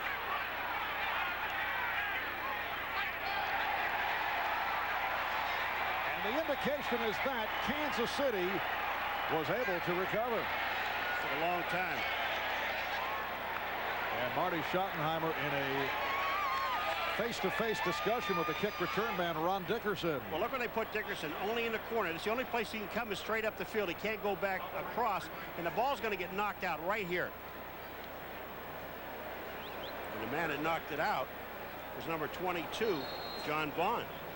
Just scored a touchdown. And it appeared Terrence Warren was on it, but apparently it squirted free, and the Chiefs able to maintain possession. Here's Montana. On first down, he sidearms for Kimball Anders, who was on his knees. He had lost his balance. All right, Marv, look at right here. On the top side, you're going to see Derek Thomas. He not only, right here, up in here, he hits everyone. He hits Smith, he hits Bond, and he hits Meyer. Meyer gets the ball back. Now watch, here, the thing that upsets Derek Thomas is when he throws his helmet is that there's nobody else there. He makes the play 2 yards deep in the backfield, and no one comes up to help him make the tackle. And he threw his helmet. And the Seahawks very fortunate to come away with the touchdown off the confusion in the backfield that was caused by Thomas. Second down and 10 at the 20. Montana to the sideline and a diving catch made. Danon Hughes stopped by Carlton Gray. All right, here's the guy we're talking about. Watch, he's going to jam all three of these guys, the quarterback, the fullback, and the halfback. And he makes a terrific play, Derek Thomas. Here, bang, he hits Smith, Bond, and Meyer. Now look at this. He knocks three guys around, and then when he makes the play, look at the rest of the field. They don't come in and help. And that's why he's upset. It's a 3rd and 5 at the 25. Pass intended for Marcus Allen, covered by the extra defensive back Raphael Robinson. So 3 and out for the Chiefs. And suddenly you get the feeling that this game is turning. Well, you know, the Seattle Seahawks were only down by 13. Maybe Joe Montana knew something at the end of the half when it was 4th down and about 5. Marvin, he wanted to go for it, but Marty Schottenheimer decided to kick the field goal. Maybe he did know something. Yes, it appeared he was trying to talk Marty into going for it. Aguiar with the punt. Kelvin Martin on the return. And he's taken down at the 34. A flag has been thrown, though. 45-yard punt and an 8-yard return by Martin. Well, Eugene Robinson, number 41, tackled one of the Kansas City players. 5-yard return. That's the referee, Dal Hamer. Illegal block. Number 41 on the return. 10 yards. First down. Timeout. Eugene Robinson, yeah, he tackled Mark Collins. Timeout taken. We'll be right back. All of us are driven by something different. And yet millions of people have found that no matter what road life takes them down, they enjoy the ride more in a Ford car or truck. Enjoy the new ideas and craftsmanship. Appreciate the value. With Ford Taurus, America's best-selling car, F-Series, America's best-selling truck, and 5 of the country's 10 bestsellers made by Ford, it seems as if a lot of people have driven a Ford lately. Ever wonder how remotes get lost?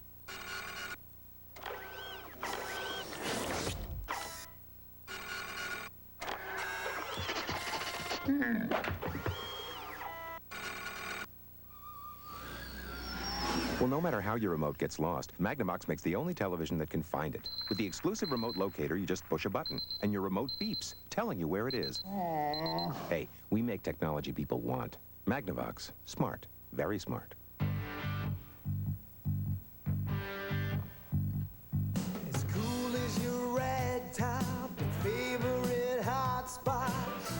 It's something with hometowns and everyone's class clown. It's always been true. This bud's for you. Just for you. A taste you'll find in no other beer at any price. Beechwood Aged Budweiser. It's always been true. Bruce Smith of the Bills, Chiefs linebacker Derek Thomas, and the Dolphins' Irving Fryer. All you need to know in one complete 30-minute helping. NFL Live next Sunday.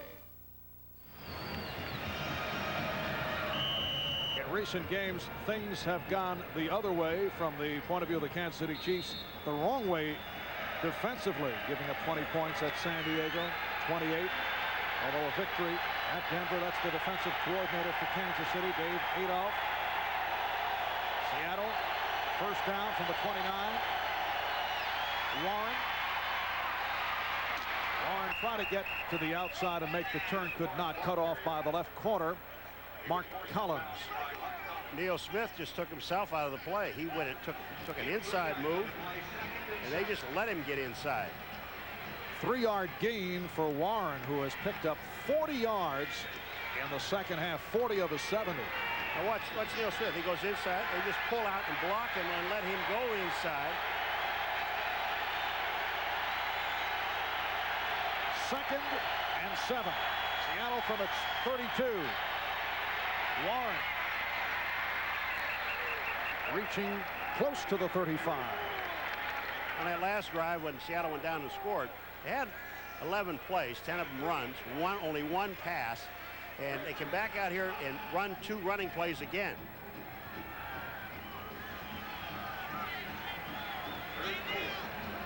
Third down and 5 at the 35. The offense in this third quarter has been Chris Warren, guy they called Old Smooth because he makes things look so easy, has a very easygoing nature about him. Look out, Meyer in trouble, gets it away and almost caught by the tight end, Paul Green. And look, I don't know how Derek Thomas got back to that fast. Looked like he was offside, but he wasn't. He can't believe, Derek Thomas cannot believe he missed him. And then Meyer got away. He's looking up at the scoreboard trying to see the replay. Look at this. Nobody touches him. Meyer steps back as he takes the 2 steps back. There's Derek Thomas. Meyer, what a great job to just get the ball off. And Rick Tootin comes on. Punting to Danon Hughes. And a good one. Hughes inside his 10. Looking for the sideline and then brought down as he crossed the 20. A 58-yard punt by Tootin and a 14-yard return. Tracy Johnson made the stop. Hi, welcome to Subway. Subway isn't like those fancy New York steakhouses. No stuffy maitre d' or jackets required. Great vest. Thanks. But we do have A1 steak sauce. It's on Subway's new A1 steak and cheese. Slices of tender, juicy steak topped with the great taste of A1, plus all the fresh fixins you like. And at Subway, you don't get a big bill. You get change. Subway's new A1 steak and cheese. Appetites are required. Jackets aren't. Imagine video like you see in the movies. Graphics you want to reach out and touch. Numbers that fall into place instantly. If that's what you want from your PC, then there's one thing you'll want to have inside it. Because there's one thing that runs all your PC software best. The Intel Pentium processor. When is a minivan not a minivan? When you turn old thinking upside down and make it longer and wider for a smoother, secure ride. Next is safety with a capital S, making it the only minivan that combines standard dual airbags, 5-mile-an-hour bumpers, and anti-lock brakes, which should suit you to a T. And erase any idea that the new Ford Windstar is just another minivan. The future belongs to Windstar. Remember last year's thrilling Breeders' Cup? Arcade comes flying on the outside, and he runs by Bertrando, Kitts and Chris. Here is our King to win it in an absolute shocker. He's 99-1. The richest day in thoroughbred racing returns to famed Churchill Downs. The Breeders' Cup, November 5th on NBC. While we were away, we saw Marty Schottenheimer down there working the bench. There's his brother, Kurt. He comes over. He's going to work it after Marty worked it. Kurt Schottenheimer, yes, the special teams coach. From the 24-yard line, a straight-ahead move by Marcus Allen. Joe Nash on the stop. Witches, werewolves, and vampires. I raised the rhetorical question, Paul. Could it be that they actually exist? You can find out in an all-new special, The Unexplained, tonight at 7, 6 Central here on NBC. 5:40 remaining in the third. Seahawks are back in it. They were trailing 13-0 at the half. It's now 13-7. Second down and 5 for the Chiefs from the 29-yard line. A hole open momentarily for Greg Hill as he looks to pick up the first down. Terry Wooden made the stop, and it looks to be just short. Oh, no, it is a first down. So Hill picks it up. Earlier in the game, receiver J.J. Burton went down with a lower back contusion. He is definitely through the rest of the way. And the left tackle, John Alt, with a back problem. Could return, but he's out right now, replaced by Jared Graham. Graham on the left, and now Sigler on the right. Here's Montana. Trying to go to the flat, and for the third time today, his pass knocked down. Boy, that was dangerous because they're not knocking him down. They're knocking him up in the air where they have a chance to get it. And the guy, Antonio Edwards, here they come again.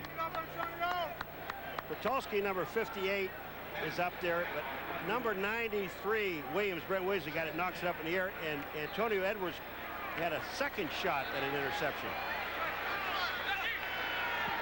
Second down and 10. Kansas City from its 34.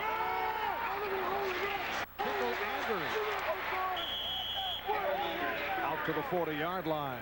The Kansas City Chiefs have won the last 6 games against the Seattle Seahawks, 9 of the last 11.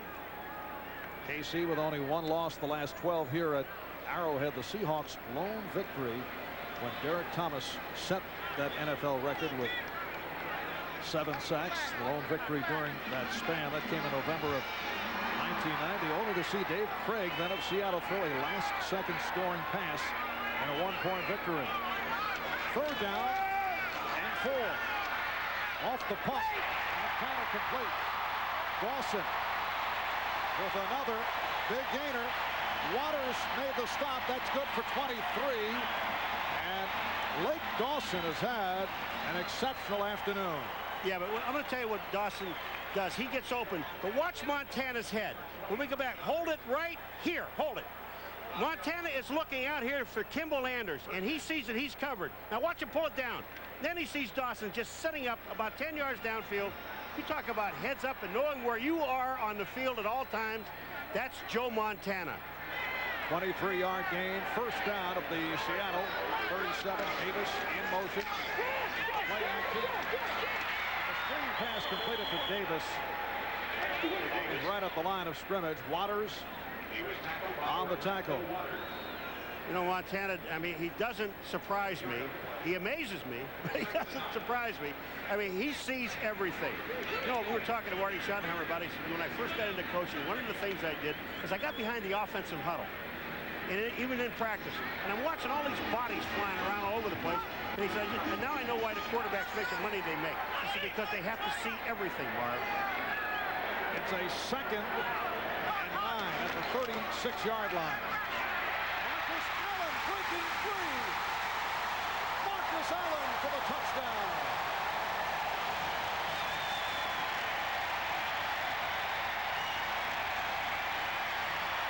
A 36-yard touchdown run.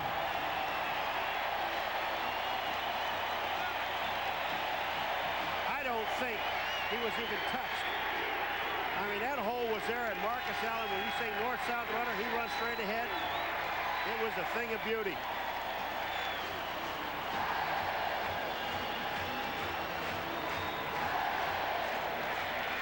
This is a situation. The Chiefs are going to call timeout because they need to go for 2.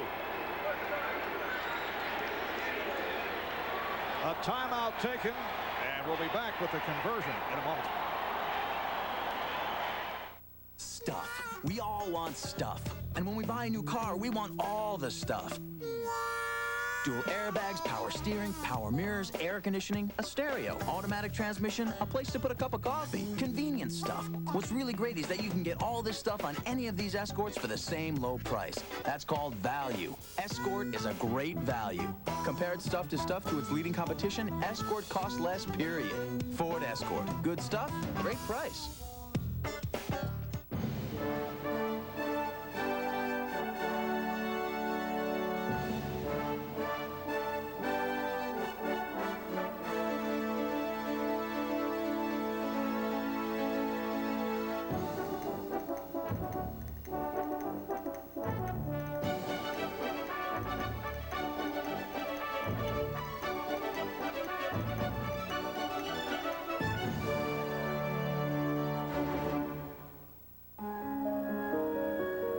With ITT Financial Resources, ITT's automotive division developed traction control, engineered advanced wiper systems, and pioneered anti-lock brakes. And we plan to invest $2.7 billion in the next 5 years to make cars even safer. If you've never thought about who makes the parts in your car, maybe it's time you did. ITT.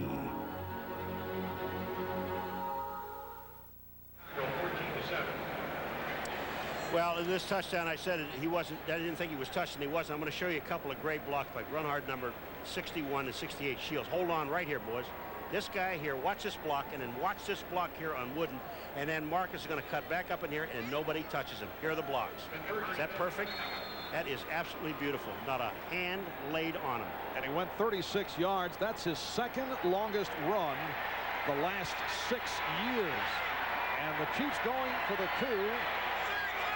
1 for 1 in terms of 2-point conversions. Montana with the handoff to Allen, and he's in. Well, Marcus with 8 points in that sequence. And the Chiefs lead 21-7.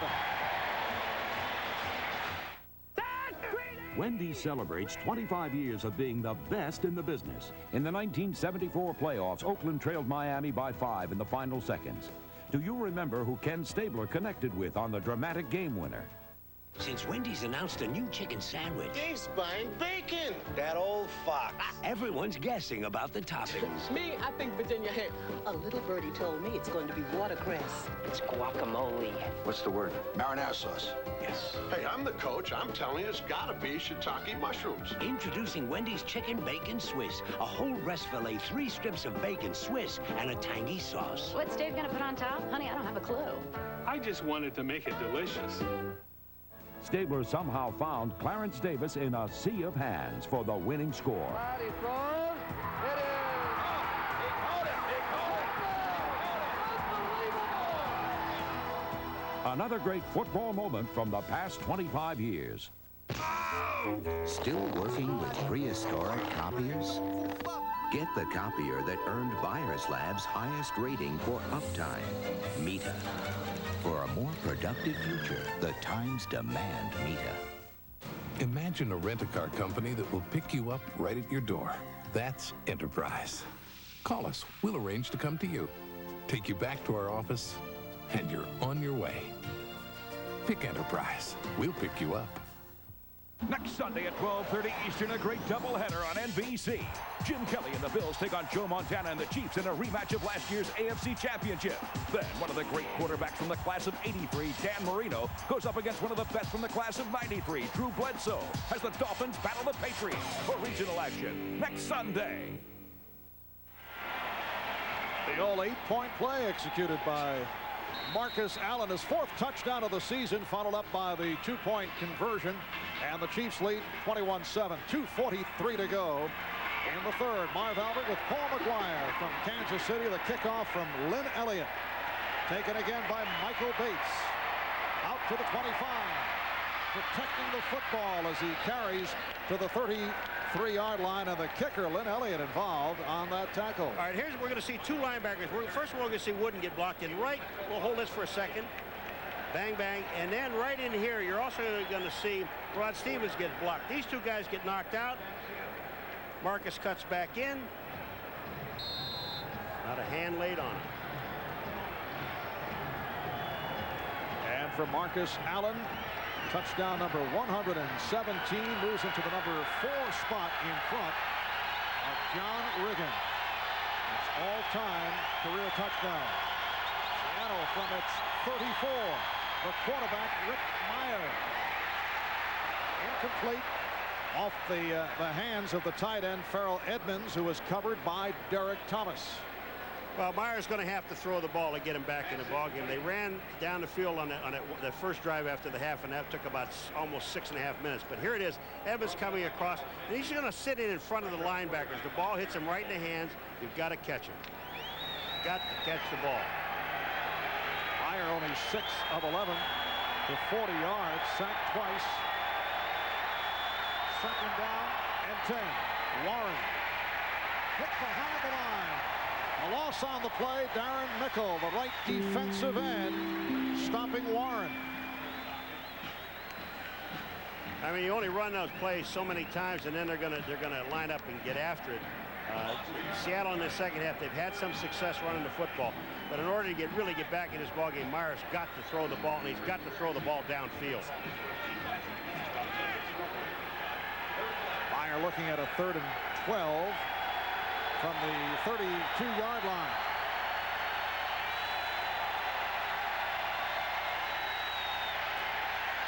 And he does throw downfield, and Blades try to turn back to adjust, but could not hold on.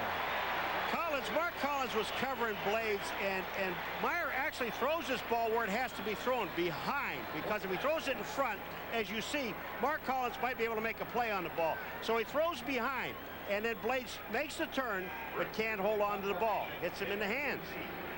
And it's 3 and out.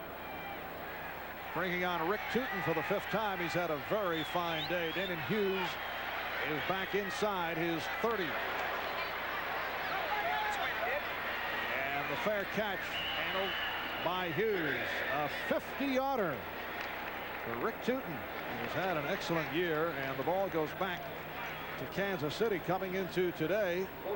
Concern about the Chiefs running the football. We touched on it earlier, but thanks to a couple of good long runs, one in particular by Marcus Allen. Kansas City 23 rushes, 126 yards. So, Paul, they're averaging 5.5 yards per carry. And what we said at the beginning of the show, Marvin, the team that can run the ball most effectively will win this football game. And the Kansas City Chiefs today, I mean, 2 games before, over 50 passes a game. Now they're evening everything up with running and passing. Danny Villa has come out of right guard for Will Shields for this 1st down play. Dawson refusing to go down. Wade Dawson finally taken down by Robinson and Waters. Lake Dawson, Marty Schottenheimer talking about him, said he's really coming on strong. He said it's just a little hitch on the outside. You don't go very far, and you wait for everyone else to get downfield and block for you. But nobody blocked anyone, so Dawson does it on his own. He picks up almost 9. It will be a second down and a yard at the 28-yard line. It's Davis in motion. Off the handoff, Hill has a first down. Met by Terry Wooden. Greg Hill, the rookie out of Texas A&M, first-round draft pick. He's averaging about 4 yards per carry. Has a first down at the 32 with time running out. In this third quarter, we're down to 40 seconds remaining. The Chiefs 21 and the Seahawks 7. This will be a running play. How smart I am. Keep the clock moving. Or sure. Give us a couple more options. Yeah. Deep downfield for Davis. Willie Davis makes the catch, beating Orlando Waters, and that's good for 48. You may want to hold on to the future play calling suggestions here. I had one more option. I was going to say a long pass down to Willie. Yeah. On that note, we'll end the third quarter. The Chiefs up 21-7 over the Seahawks. Back after this from your local station. Monday on The Fresh Prince, Ashley's in trouble at school and turns to her father. Ashley! Her father! An all-new Fresh Prince, NBC Monday. This fall, come through the studio gates and get the inside word on entertainment from a new television program. Extra is going to take you inside. Go behind the scenes with Extra, the entertainment magazine, for a close-up view and a fresh new look that makes you feel like you're an insider. Extra, the entertainment magazine, the world of entertainment from the inside. Weeknights on KSHB 41. We asked these women what they think about the new Sicilian-style pizza from Pizza Hut. Wow, they love it! New Sicilian-style pizza from Pizza Hut. A little basil, oregano, and a touch of garlic baked right in for a pizza crust like you've never tasted before. Calmati, Rosalia. Che ne stai facendo uno spettacolo? For $8.99, any second medium, $5 more. To enjoy a delicious Sicilian-style pizza at home, call Pizza Hut Delivery today. This is your 2-minute warning for the end of the 94 model year. Final clearance of 94 Oldsmobile Supreme, Sierras, 88s and 98s is going on right now at your nearby Olds retailer. There's a big demand for your trade-in, and with 95s arriving daily, you may never see Oldsmobile prices this low again. So now's the time to catch big savings on your new Oldsmobile. I got mine. Get yours today during the end of the model year clearance at your Heart of America Oldsmobile retailer. KSHB 41. We're NBC. The cast is presented by authority of the National Football League. Well, the matchup today has been decisively in favor of Joe Montana as he tries to make it 3 out of 3 against fellow Notre Dame alum Rick Myra, Kansas City, taking both meetings against Seattle last year. Marcus Allen, short pickup. Stopped by Terry Wooden. Now, Paul, did you want to throw in another option off this play calling? It was either going to be a long pass or a quick kick. So I went with I'm going to go with the long pass to Davis. Now, Waters has excellent coverage here. Watch the concentration by Davis all the way to the ball and makes the catch. I mean, the defensive back was there all over him, but Davis makes a sensational catch. That was Montana's 30th pass of the game. Last week, he threw 54. The previous week, 55. Looking for number 31. Unleashes for the end zone. Touchdown!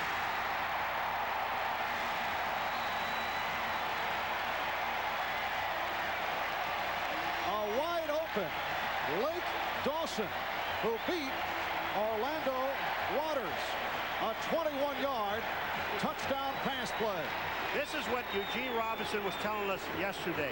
When you think you have Montana bottled up, you don't. And you can't leave your receivers because he's going to find the guy that's open. Montana steps up to the inside, and when he does, he sees Lake Dawson wide open in the end zone and hits him for the touchdown. Lynn Elliott adds the extra point. And the Chiefs take a 28-7 lead on the Seattle Seahawks.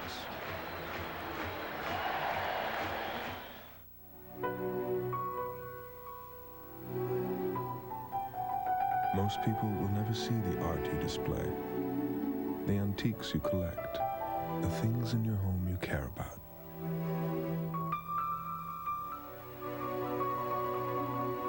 Which leaves only one possession that reflects your sense of style to the world. Acura. Some things are worth the price. It's up to you. All you have to do is brush your teeth. No brush, no story. With fax, voicemail, speakerphone, and an integrated CD-ROM system, Daddy, let's do this book tonight. the compact Presario will let you do things that may have seemed impossible before. She brushed?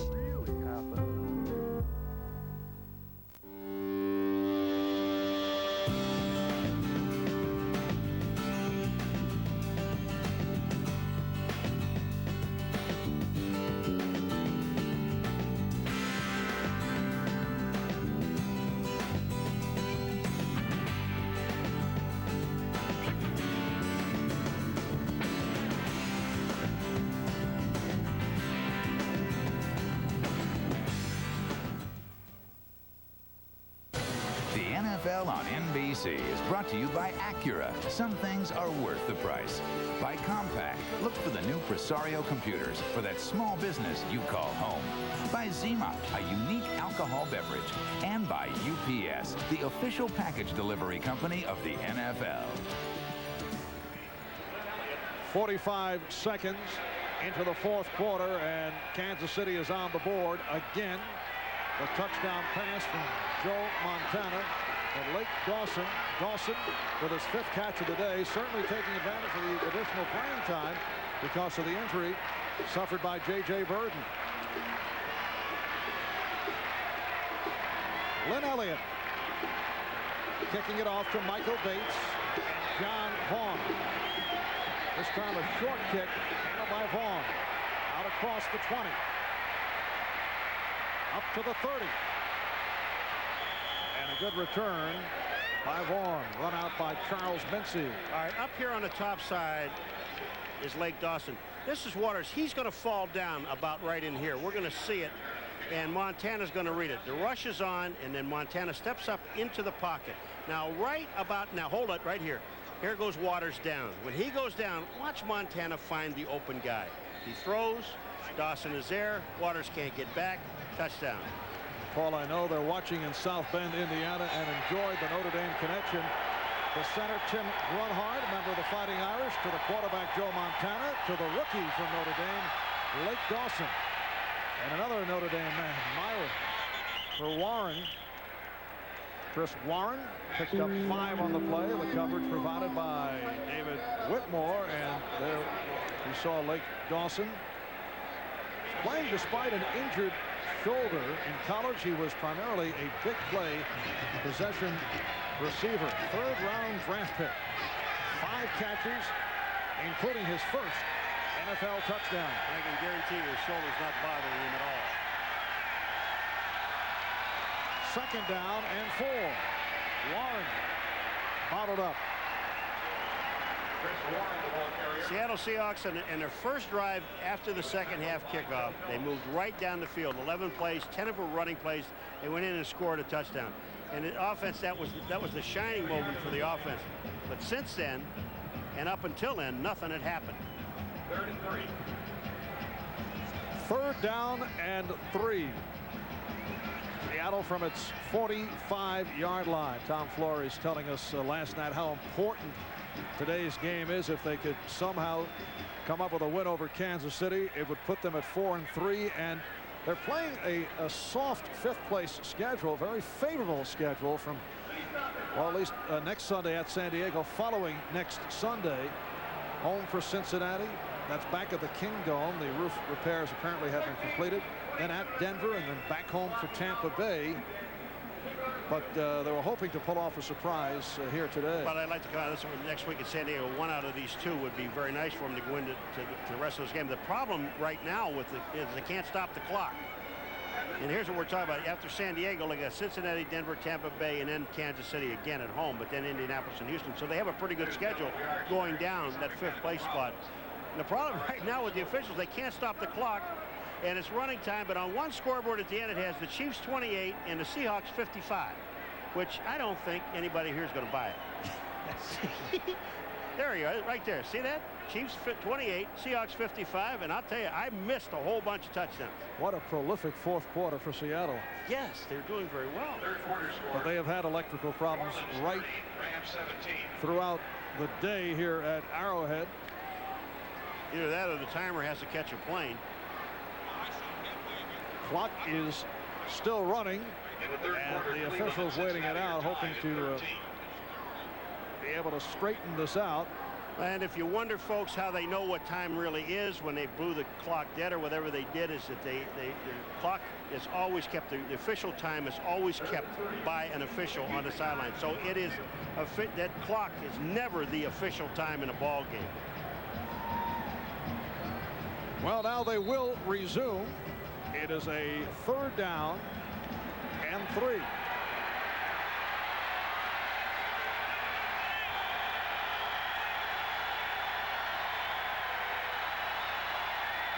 With a bullet pass, and let's see, will it complete a pass? If so, it's a fumble. Calvin Martin had it batted away, took a shot.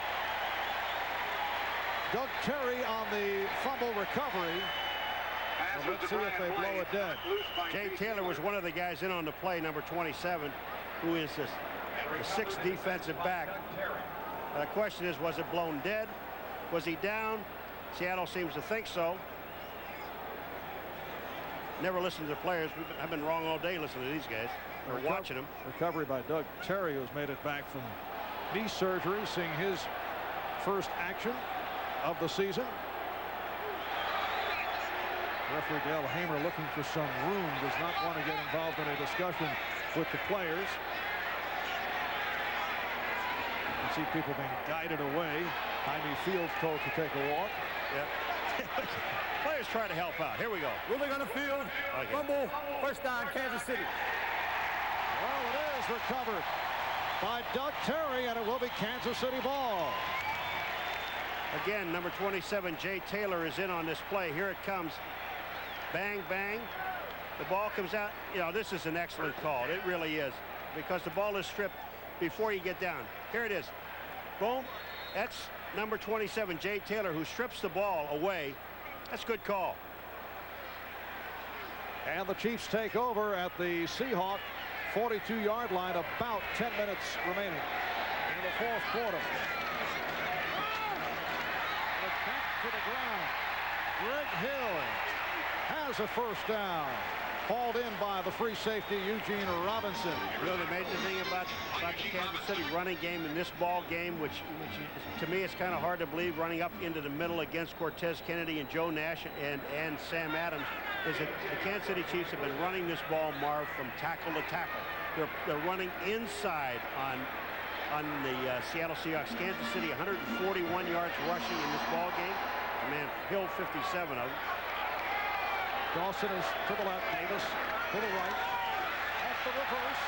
This is Dawson. Oh, he broke the tackle. Beautiful moves by Lake Dawson on an end around.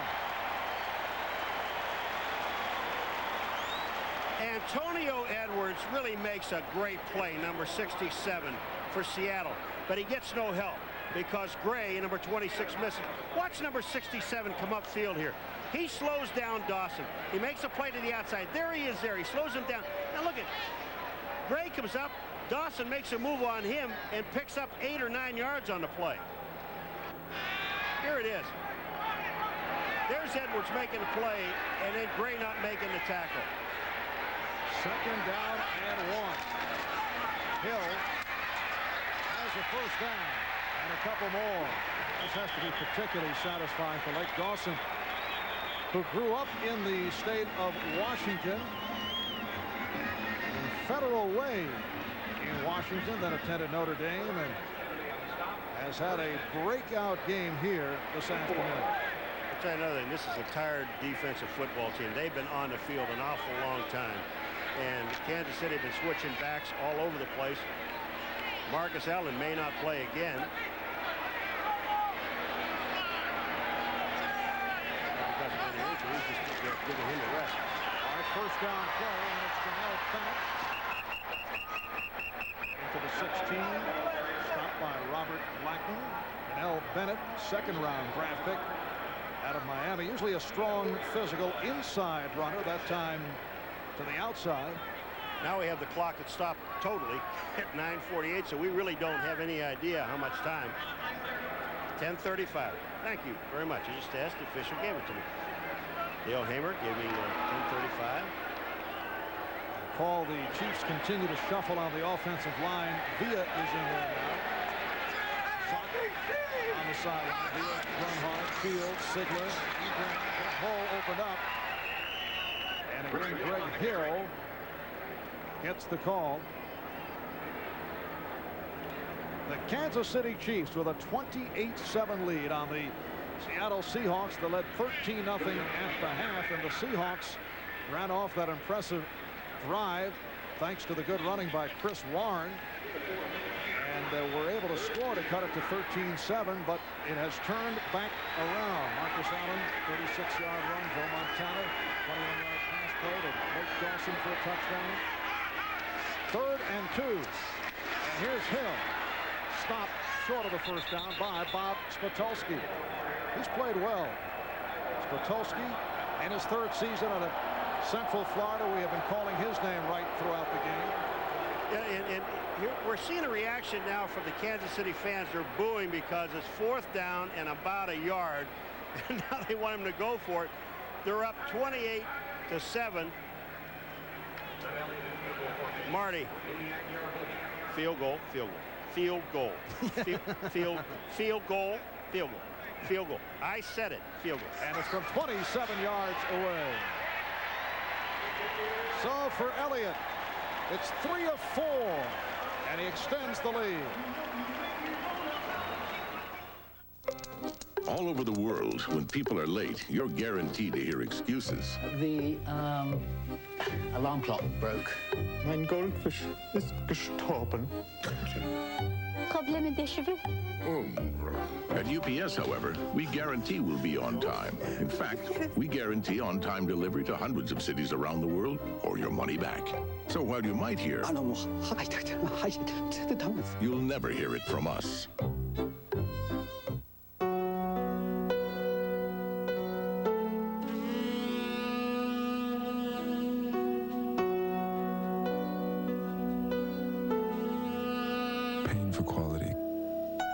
Difficult decision at first, but over time it gets a lot easier to live with. Acura. Some things are worth the price. This is one long game. They even ran out of food. The fans must be hungry. I'll tell you about hungry.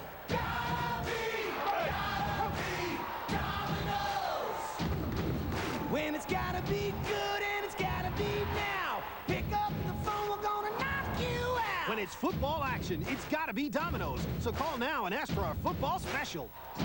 Did you see that? Gotta be Domino's.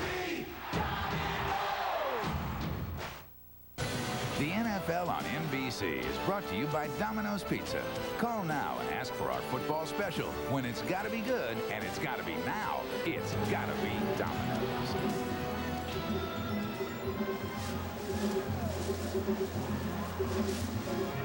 8 minutes, 52 seconds remaining in this 4th quarter, and the Kansas City Chiefs have opened up a 31-7 lead on Cortez Kennedy and his Seattle Seahawks. Boy, Cortez, you have a right to be tired, man. You've been out there for a long, long time.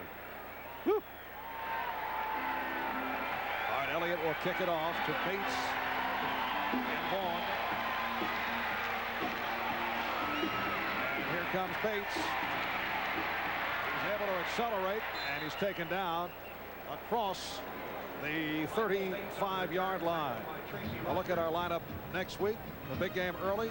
Kansas City going against Buffalo. And the late game, Seattle, San Diego, Miami, New England, Houston Raiders, Cleveland, Denver. A rematch of the AFC Championship game last January. Thurman Thomas running it in. Buffalo coming away with a 30-13 victory. Last season, the Chiefs went 11-5 to win the AFC West of the wild card. They beat Pittsburgh in overtime, knocked off Houston in the divisional, and then lost to Buffalo. Farrell Edmonds on the catch, stopped by Tracy Simeon. So KC and Buffalo in our feature game. That'll be early. It gets underway with NFL Live starting at 12:30 Eastern time. You saw Steve Smith, the fullback, go in motion, run out of the backfield, and no one covered him.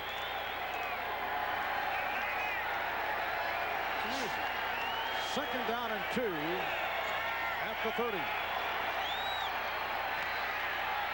And Meyer completes for the first down, hooking up with Brian Blades.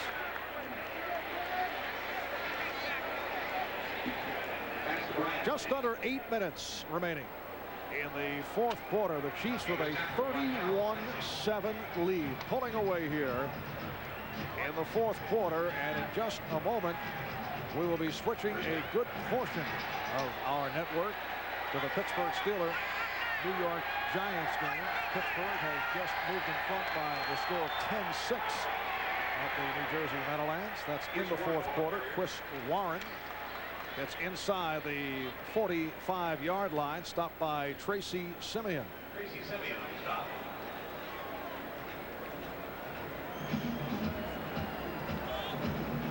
Game 2 on the play at 2nd and 8. So in the fourth quarter, Pittsburgh 10 and the Giants 6.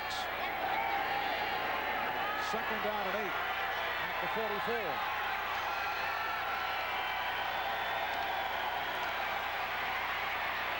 And Myers' pass behind the tight end Farrell Edmonds. Wasn't even close. It was not even close.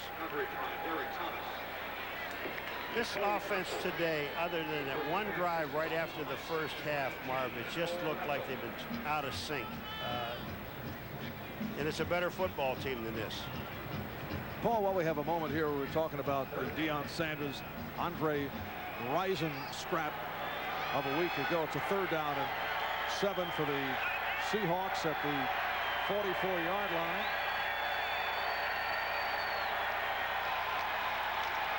Chris Warren finding a hole, has a first down, stiff arms his way. Chris Warren bumped out just shy of the goal line by Charles Mincy. He just said to Jay Taylor, get your face out of my hand. He just stiff-armed. This was an excellent call on a third down situation, and they run this ball with blocking by Smith.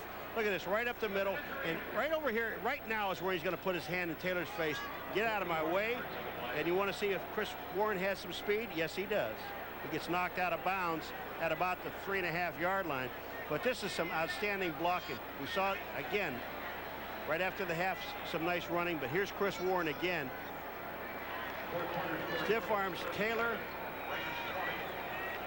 Nice run. 41-yard run. And it will be a first and goal out of the 3-yard line. On the sideline getting a rest, Steve Smith and John Vaughn in the backfield. And Smith, the ball carrier, short of the goal line. Steve Smith, in his days with the Los Angeles Raiders, was the blocking back for Marcus Allen for some 6 seasons. He's got a chance to carry the ball when they get in this close. The only problem with this whole thing, he just runs so much time off the clock. Mike Webster, center at the Pittsburgh Steelers, and then here, of course, finished his career here. Now he's back. An official member of the chief staff helping out the offensive lineman. And that is a touchdown. Blades with his third touchdown catch of the season, handling that bullet from Rick Meyer. It's a little Australian rules football signal there in the end zone after he caught the ball. Yeah, he goes for 2. Especially with the score at that end of the field, when they look up and it's the Chiefs 31 and the Seahawks 55 still. Yes. They're going to go for 2 and they had to make it 57. Yeah, score 31-13. Yeah, please don't pay attention. But that score is funny. Now they got it down to 11. They got it to 0. We've had problems with the scoreboard all day. Here's Meyer now. 7 plays, 65 yards in 3 minutes and 2 seconds. Set up by the 41-yard run by there to the 2-point conversion attempt. But Meyer will throw. And let's see.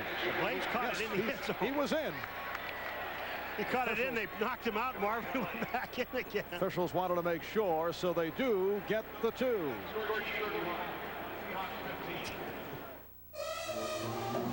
That wasn't so bad. Well, I wouldn't congratulate yourself quite yet. I see.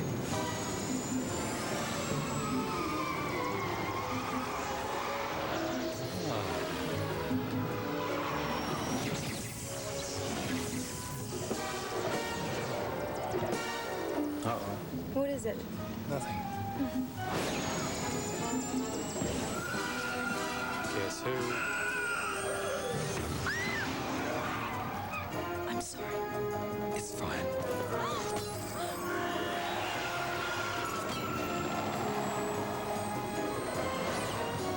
Excuse me.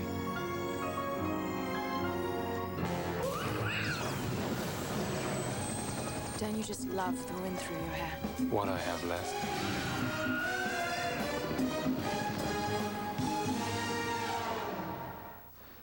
Nothing like a little pre-game tailgating, huh, Pigskin Pal? Couple of fans, couple of Egg McMuffins. 2 Egg McMuffins for $2, huh? Mr. Farm Fresh Egg Boy. Mr. $2 conversion. Go for 2, guys. Go for 2 with McDonald's $2 conversion. Convert $2 into 2 hot, fresh Egg McMuffins or 2 towering, tempting Big Macs. But the clock's ticking on this deal, so hurry. What you want is what you get. What do you say we get a couple of Big Macs later on? That's a good call, Mr. 2 all-beef patty boy. At McDonald's today. We got enough time before kickoff? Oh, sure. After 2 days, it's all tied up. Can the USA women defeat Europe to recapture golf's prestigious Solheim Cup? The dramatic conclusion next on NBC. 119 yards on the ground for that man, Chris Warren. 41 yards just a moment ago to set up the Seattle touchdown. And with 5 minutes and 50 seconds remaining in this fourth quarter, the Chiefs now lead the Seahawks 31-15. And here comes the onside kick. I love this play. I really do. I think it's one of the great plays in football. All right, Casey getting set. And a high hopper that carries out of bounds.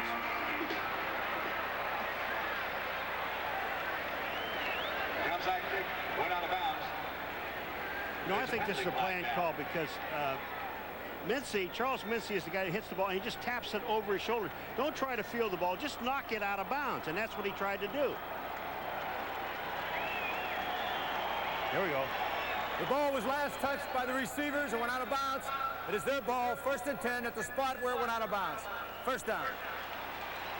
And Steve Bono has come on for Joe Montana. The stat line on Joe: 21 for 31, 270 yards, 2 touchdowns. Another superb day for Montana. Here's Steve Bono, who has not thrown a pass this season. In his 5-year stay in San Francisco, did a nice job in backing up Joe Montana and Steve Young in his 10th year out of UCLA. And Bono with the handoff for Greg Hill. Short advance, Rod Stevens on the tackle. Right here, let's check in with Greg Gumbel.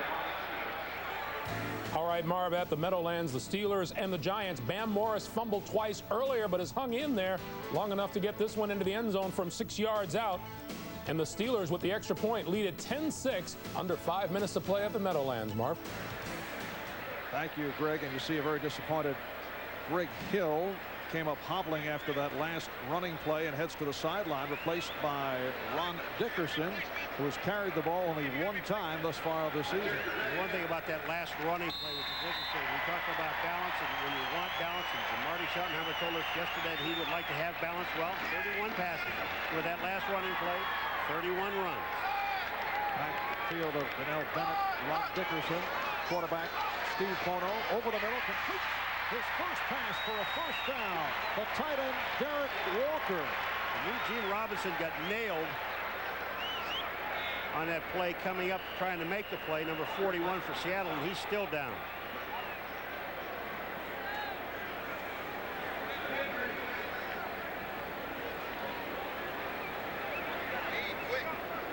All right, here's a little quick toss over the middle to Walker, and Robinson gets hit underneath. 5 minutes remaining. Fourth quarter, Chiefs 31, 15 over the Seahawks.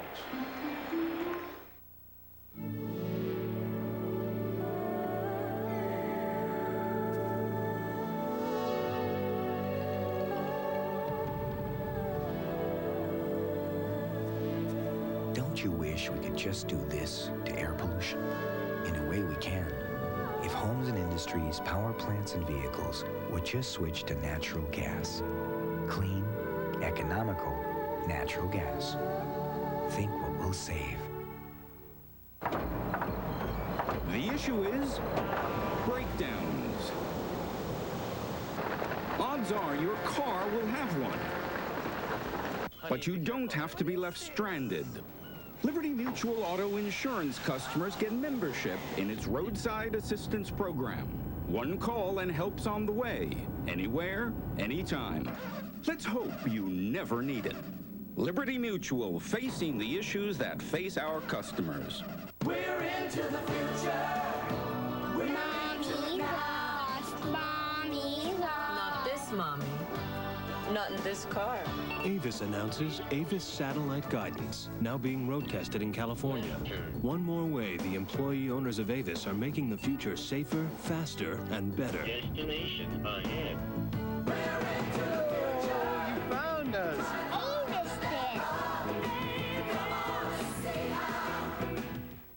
Next Sunday at 12:30 Eastern, a great doubleheader on NBC.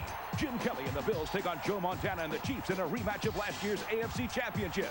Then one of the great quarterbacks from the class of '83, Dan Marino, goes up against one of the best from the class of '93, Drew Bledsoe, as the Dolphins battle the Patriots for regional action next Sunday. Welcome back to Arrowhead, Kansas City, Missouri. Capacity crowd, 79,000 on hand. Marv Albert, Paul McGuire. Just under 5 minutes to go in the fourth quarter. Bono completes again. Eric Martin broke a tackle.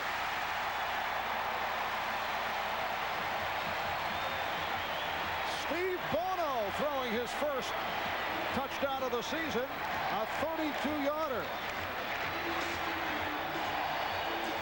Marv, when you're up by that many points, you wonder why they're throwing the football, because that's what the defense dictates. Bono looks out there and he sees that he has Martin wide open. Look at this one-on-one coverage. It runs to the inside.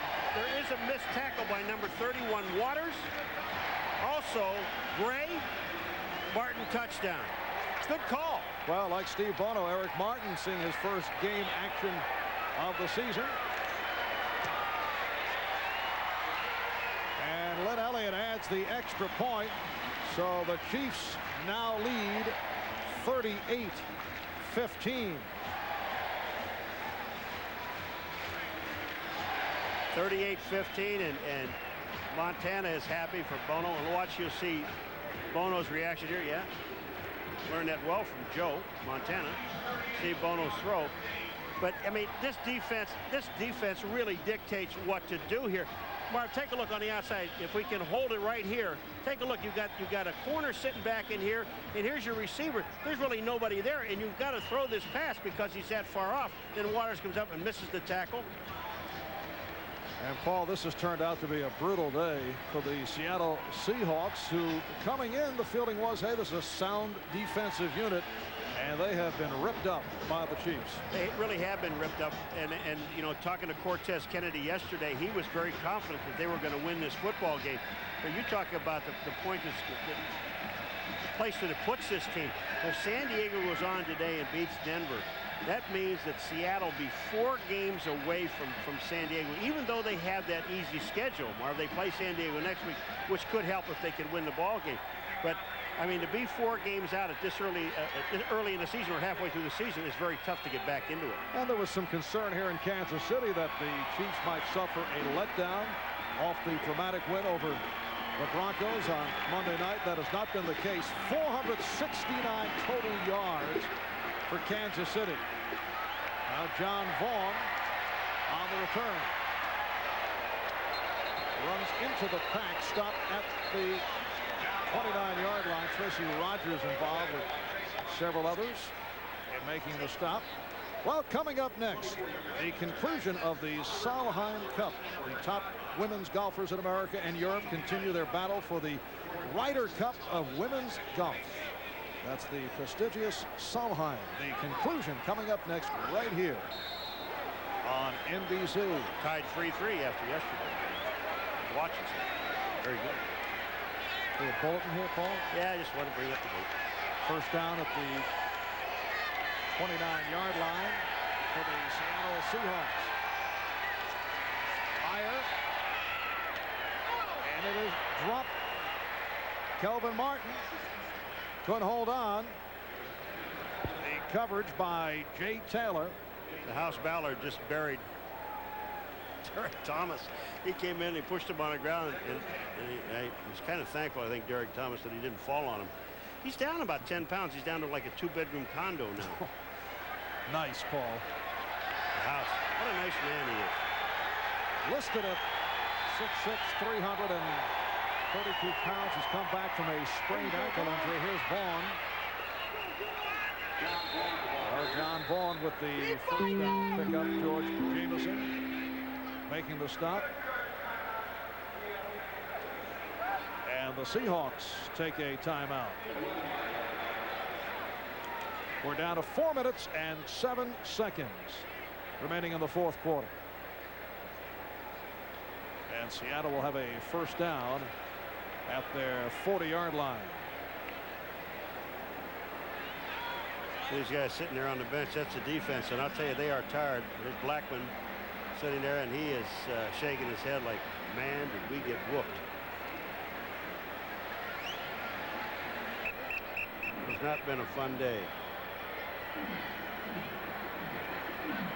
Well, as we mentioned earlier, Tom Flores had labeled that loss for the Indianapolis Colts 3 weeks back one of the low points of his coaching career. I would say this would be right in the top 2. Oh, yeah. Not a pleasant trip to the Midwest for the Seahawks. Play action. Meyer, this time able to complete to Martin. That's a 23-yard hookup. And Seattle in its hurry up. They have a first down at the Kansas City 38-yard line. Under 4 minutes remaining in the fourth. Meyer to the sideline. Complete again, intended for Martin, covered by Taylor. Let's check in again with Greg Gumbel in New York. Greg? Marv, the Browns special teams just killed the Bengals. They scored 2 special teams touchdowns in their first meeting. They've scored 2 today. This is the second. Eric Metcalf going 73 yards with a punt return, under 8.5 to play in Cleveland. And the Browns looking to continue the Bengals' winless ways. They lead it 27-13, Marv. All right, Greg.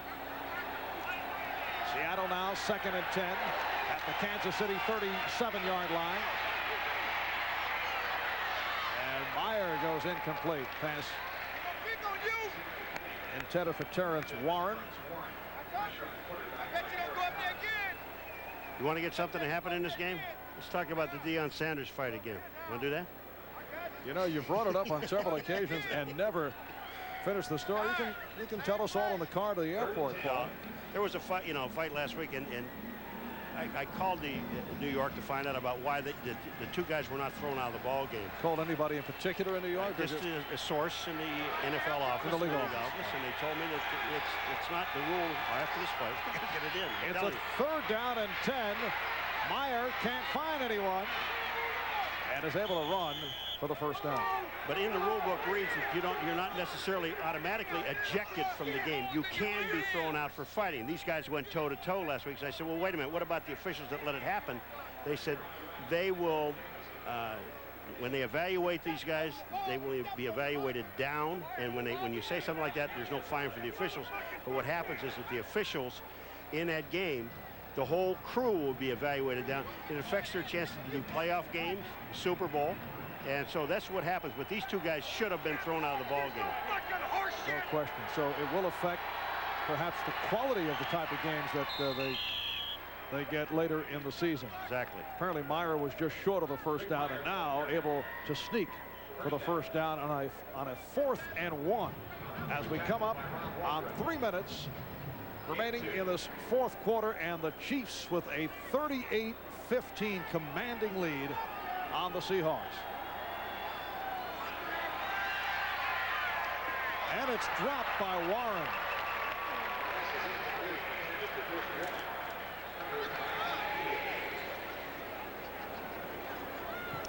It's kind of the way the day's been going. Meyer, this time, Warren's had a great day running the ball. I think 119 yards rushing. But they've never really been able to get anything going in this ball game. 2nd and 10 at the Chiefs' 26-yard line.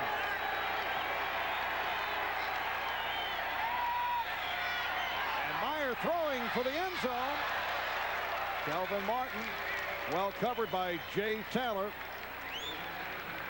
Well, the employee owners of Avis salute the game's most valuable player, no question about it, Joe Montana, the winner of today's We Try Harder Award. Joe Montana with another excellent performance. 21 of 31, 270 yards, 2 touchdowns. And he is our MVP, presented by Avis, the official rental company of the NFL. Play action, and the side-on pass handled by Blades. So Blades has a first down. That's good for 16. I like this play the way they run it, though, with Meyer, because he extends the ball out and lets the defense see it. It's like it's going to be a long handoff, and he just pulls the ball back down and gets himself back to the outside. It is a first down at the 10. And this is Vaughn with a short pickup. John Vaughn spent 2 years with the New England Patriots. This is 2nd season with Seattle. Stopped by Jaime Fields and a timeout taken by the Seahawks.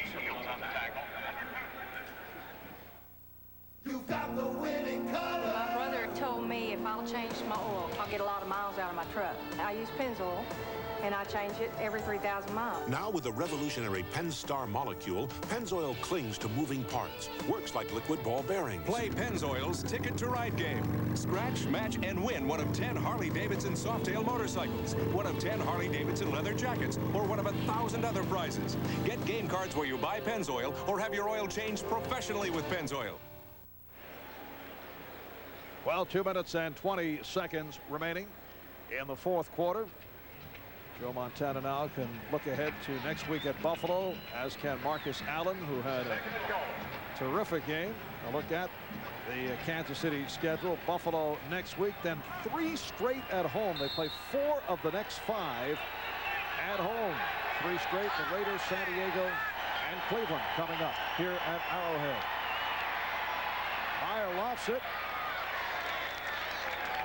Brian Blades in the area. And after, there's George Brett on the sidelines. Looking for a bat. There's no baseball. You don't play baseball anymore. But you know, you take a look at after Buffalo, out of those next 4, 3 of them are in their division. So they can really make a move in their division, at least getting to the wild card part of it.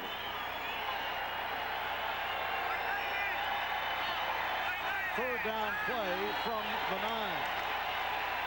Meyer with a bullet. Touchdown. Brian Blades. And Brian Blades with his second touchdown reception of the game and his 4th of the year. That's that Australian rules football move. The official, when the ball goes through, puts his 2 arms down. Well, Blades, he's developed his style. He's going for Australian rules football. That's what they do. If you ever watched it, Marv, once he catches the pass, it's a nice throw by Meyer across the middle of Blades. Gets into the end zone and then runs to the back. Gives it the official. And again, the Seahawks going for the 2-point conversion. Vaughn has it. 13 plays, 71 yards in 2 minutes and 20 seconds. And they come up with 8 points. So Kansas City now leads 38-23. You never tell Tom Flores that he's out of a football game. And the players should understand that anything can happen in a ball game. There's 2 minutes and 12 seconds to go. We're going to see probably another onside kick. They are 2 touchdowns and 2 2-point conversions from winning. I know it sounds kind of strange the way they've been playing all day long, but they're still in the ball game. It was a 13-0 game at the half. Kansas City on top. They had dominated in every category. And then Seattle was able to score midway through the 3rd quarter to cut it to 13-7. It appeared to be a game in contention, but Kansas City was able to extend the lead. Marcus Allen with a 36-yard touchdown run followed by a 2-point conversion. Made it 21-7. Then Montana to Lake Dawson on a 21-yard touchdown pass. And it was 28-7. A 27-yard field goal by Elliott made it 31-7. Then Meyer to Blades, 31-15. Steve Bono came on for Joe Montana for a touchdown pass. Now Meyer to Blades. And here's the onside once again. That is covered up by the Chiefs' Charles Mincy.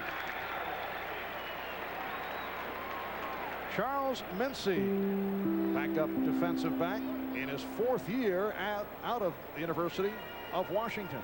Seahawks have 1 timeout plus the 2-minute, so they'll run it down to the 2-minute here. And if they stop it and take the timeout right after the first play, and maybe have a chance to get the ball back 1 more time. Well, there you see, as Greg Gumbel reported, Cleveland with a 27-13 lead over Cincinnati. Redskins with a come-from-behind effort against the Indianapolis Colts. Jim Everett and the New Orleans Saints doing it against the Rams.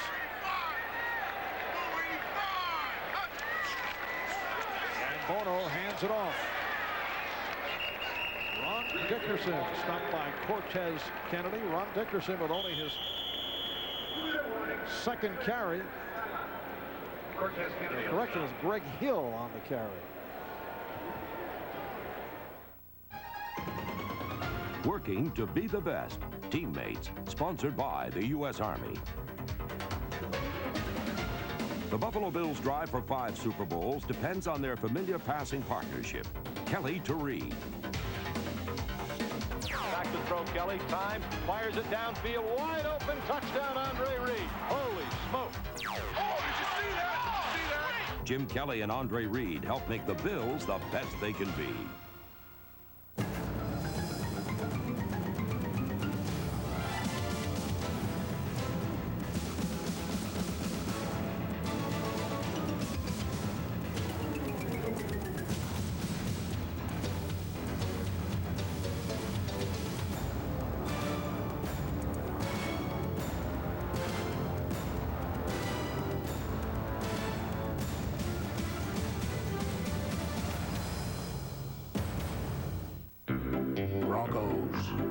Cherokees, Pathfinders, any pickup or 4x4, on road or off.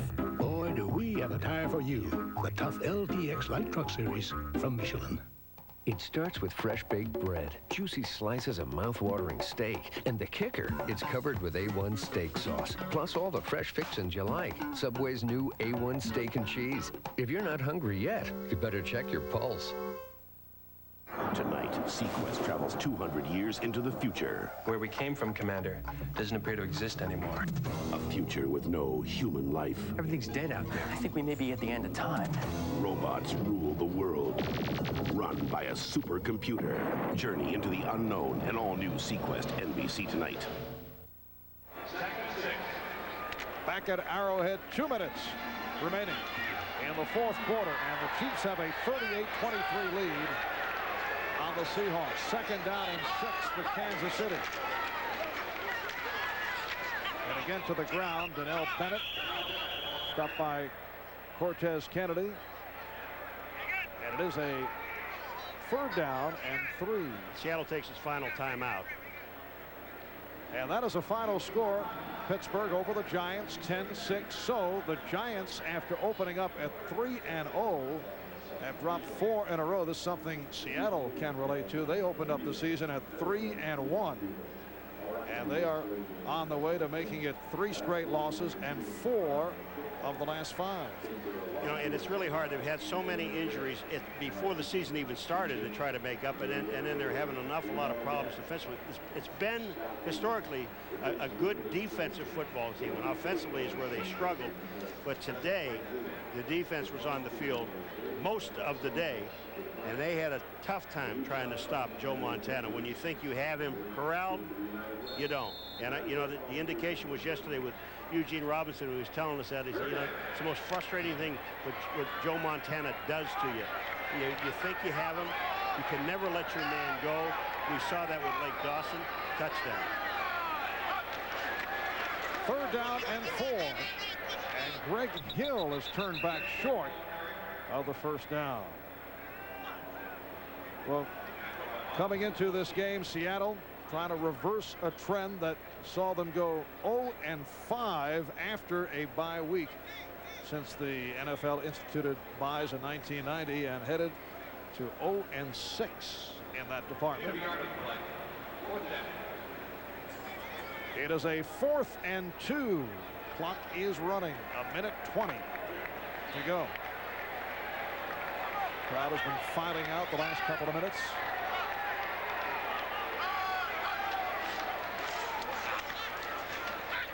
Into the line, Bennett. Seattle's ball. They don't make it. So Bennett stopped short of the 1st down, and Seattle will take over on downs. And the clock is stopped with 1:06 to go.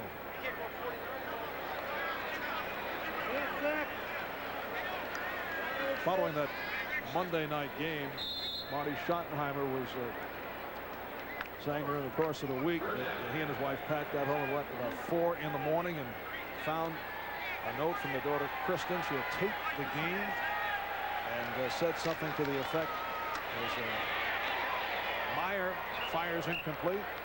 Congratulations. Welcome home, Mom and Dad. This tape is in case you want to indulge yourself beyond midnight. For whatever reason, Schottenheimer could not get the VCR to work until his daughter woke up and then helped so they could check out all the exciting action from the Montana Magic that was pulled off Monday night in Denver. Well, Marty has a rule here in Kansas City, and this applies to the coaches and to the players. It's the midnight rule after a ball game. Once it becomes midnight, the game is over with. That night, you forget about the game that was played. Whether you win or lose it, you get on to the next game. Could operate the VCR. Well, you know, they're a little tricky. You got to hit that one button that says play. Pass intended for Brian Blades, covered by Derek Thomas. Well, coming up next, the conclusion of the Solheim Cup. It's right here on NBC. The top women's golfers in America and Europe in their battle for what is called the Ryder Cup of women's golf. We're down to 57 seconds to go. And it's a 3rd down and 10 at the 30. It will not be a pleasant plane ride back to Seattle for the Seahawks as Blades makes the catch short of the 1st down. 50 seconds inside 50. They can't stop the clock anymore, and 4th down. It is a 4th and 4, and the clock is running down to 35 seconds. This, for all intents and purposes, is critical at this point. It is a sack of Rick Meyer by Neil Smith. His first of the day, and that is 6.5 for the season. Third time that Meyer has been sacked. Just been a miserable day for the offense. Chris Warren did have 119 yards rushing the ball, but throughout the ball game, it was one complete drive that almost got Seattle back in the ball game. You talked about it a few times, Mark. Right after half, they were down 13-0. Got back to 13-7, and then it just went right back to where it was in the first half. Not much going. And the Chiefs able to balance things out. Able to run the ball 36 times for 173 yards, and now they are just running out the clock. See the time running down, and they hear it from the remaining crowd here at Arrowhead Stadium. The Kansas City Chiefs defeating the Seattle Seahawks 38-23 in their first of 2 meetings this season. And the Chiefs go to 5-2. As they pursue the undefeated San Diego Chargers. Seattle drops to a record of 3 up and 4 down. That's the final. We'll be back in a moment. My first fax. What do you make of that? Was gibt es hier? With CD-ROM, message center, integrated television, and speakerphone, the compact Presario is powerful enough to run a small business. Hello? Hi, Adam. It's Mom. Where's Dad? He's watching TV. And simple enough to expand a child's horizons. What are you doing? Learning to fax. Oh, really? We've brought you here for a little chat about your teeth and some good news. An instrument made to get between teeth that you can comfortably use at home. The new generation Crest Complete. First, Crest created a brush to fit your teeth, designed to penetrate and clean far between them. Now new Crest Complete goes even farther than before. The better you care for your teeth, the more you and your dentist can enjoy these little visits. New Crest Complete, the dentist's choice for rippled brushes. Ready for the big game? Yes. Are you ready for a 2-all-beef Titan, my friend? Thank you, Mr. Curbside Service. No mention it, Mr. Big Mac. Special sauce superstar, lettuce cheese champ. Mm-hmm. Right now at McDonald's, you can convert 2 ordinary dollars into 2 huge, irresistible Big Macs. It's our $2 conversion. 2 Big Macs or 2 hot, fresh Egg McMuffins for just $2. 2 for $2? Oh, where's my other Big Mac? Mr. Fake Handle. All right, it's right here. What you get? Forgot. Mr. Hamburglar. McDonald's today. Well, Joe Montana has made it 3 out of 3 in his games against Rick Meyer. Final again, Kansas City 38, Seattle 23. The Chiefs now 5-2. The Seahawks 3-4. Marv Albert, Paul McGuire saying so long from Kansas City. Stay tuned for the Solheim Cup. Tonight, witches, werewolves, vampires. Could they be real? Find out inside the unexplained at 7/6 Central NBC tonight. Pay good money for a truck, you better be able to count on it. That's why you better get a Chevy, the most dependable, longest-lasting truck. Drive the all-new Chevy S-Series pickup and see why Ford Ranger and everything else are history. S-Series prices start at $10,375 with an airbag, anti-lock brakes, and stereo standard. And now, with any S-Series test drive, you get a coupon for a free case of Coca-Cola products. But hurry, this offer ends October 31st. See your local Chevrolet Geo dealer now. There. Now this one's mine. You know, there's nothing that I wouldn't do to give my boys the best. They've got a hard day of work and play ahead of them. That's why every meal on the Chiefs training table comes from Price Chopper. Joe, throw me a bagel, please. Training table quality from the Food Pros. That's a bit of a thing. Can I have some more, please?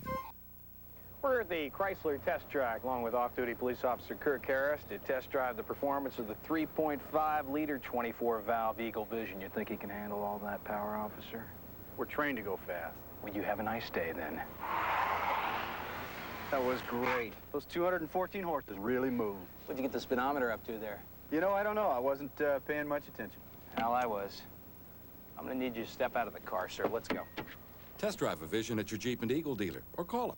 As a case manager for the Salvation Army, Mitch Johnson helps 35 families with short-term financial assistance. No wonder he considers himself the richest man in town.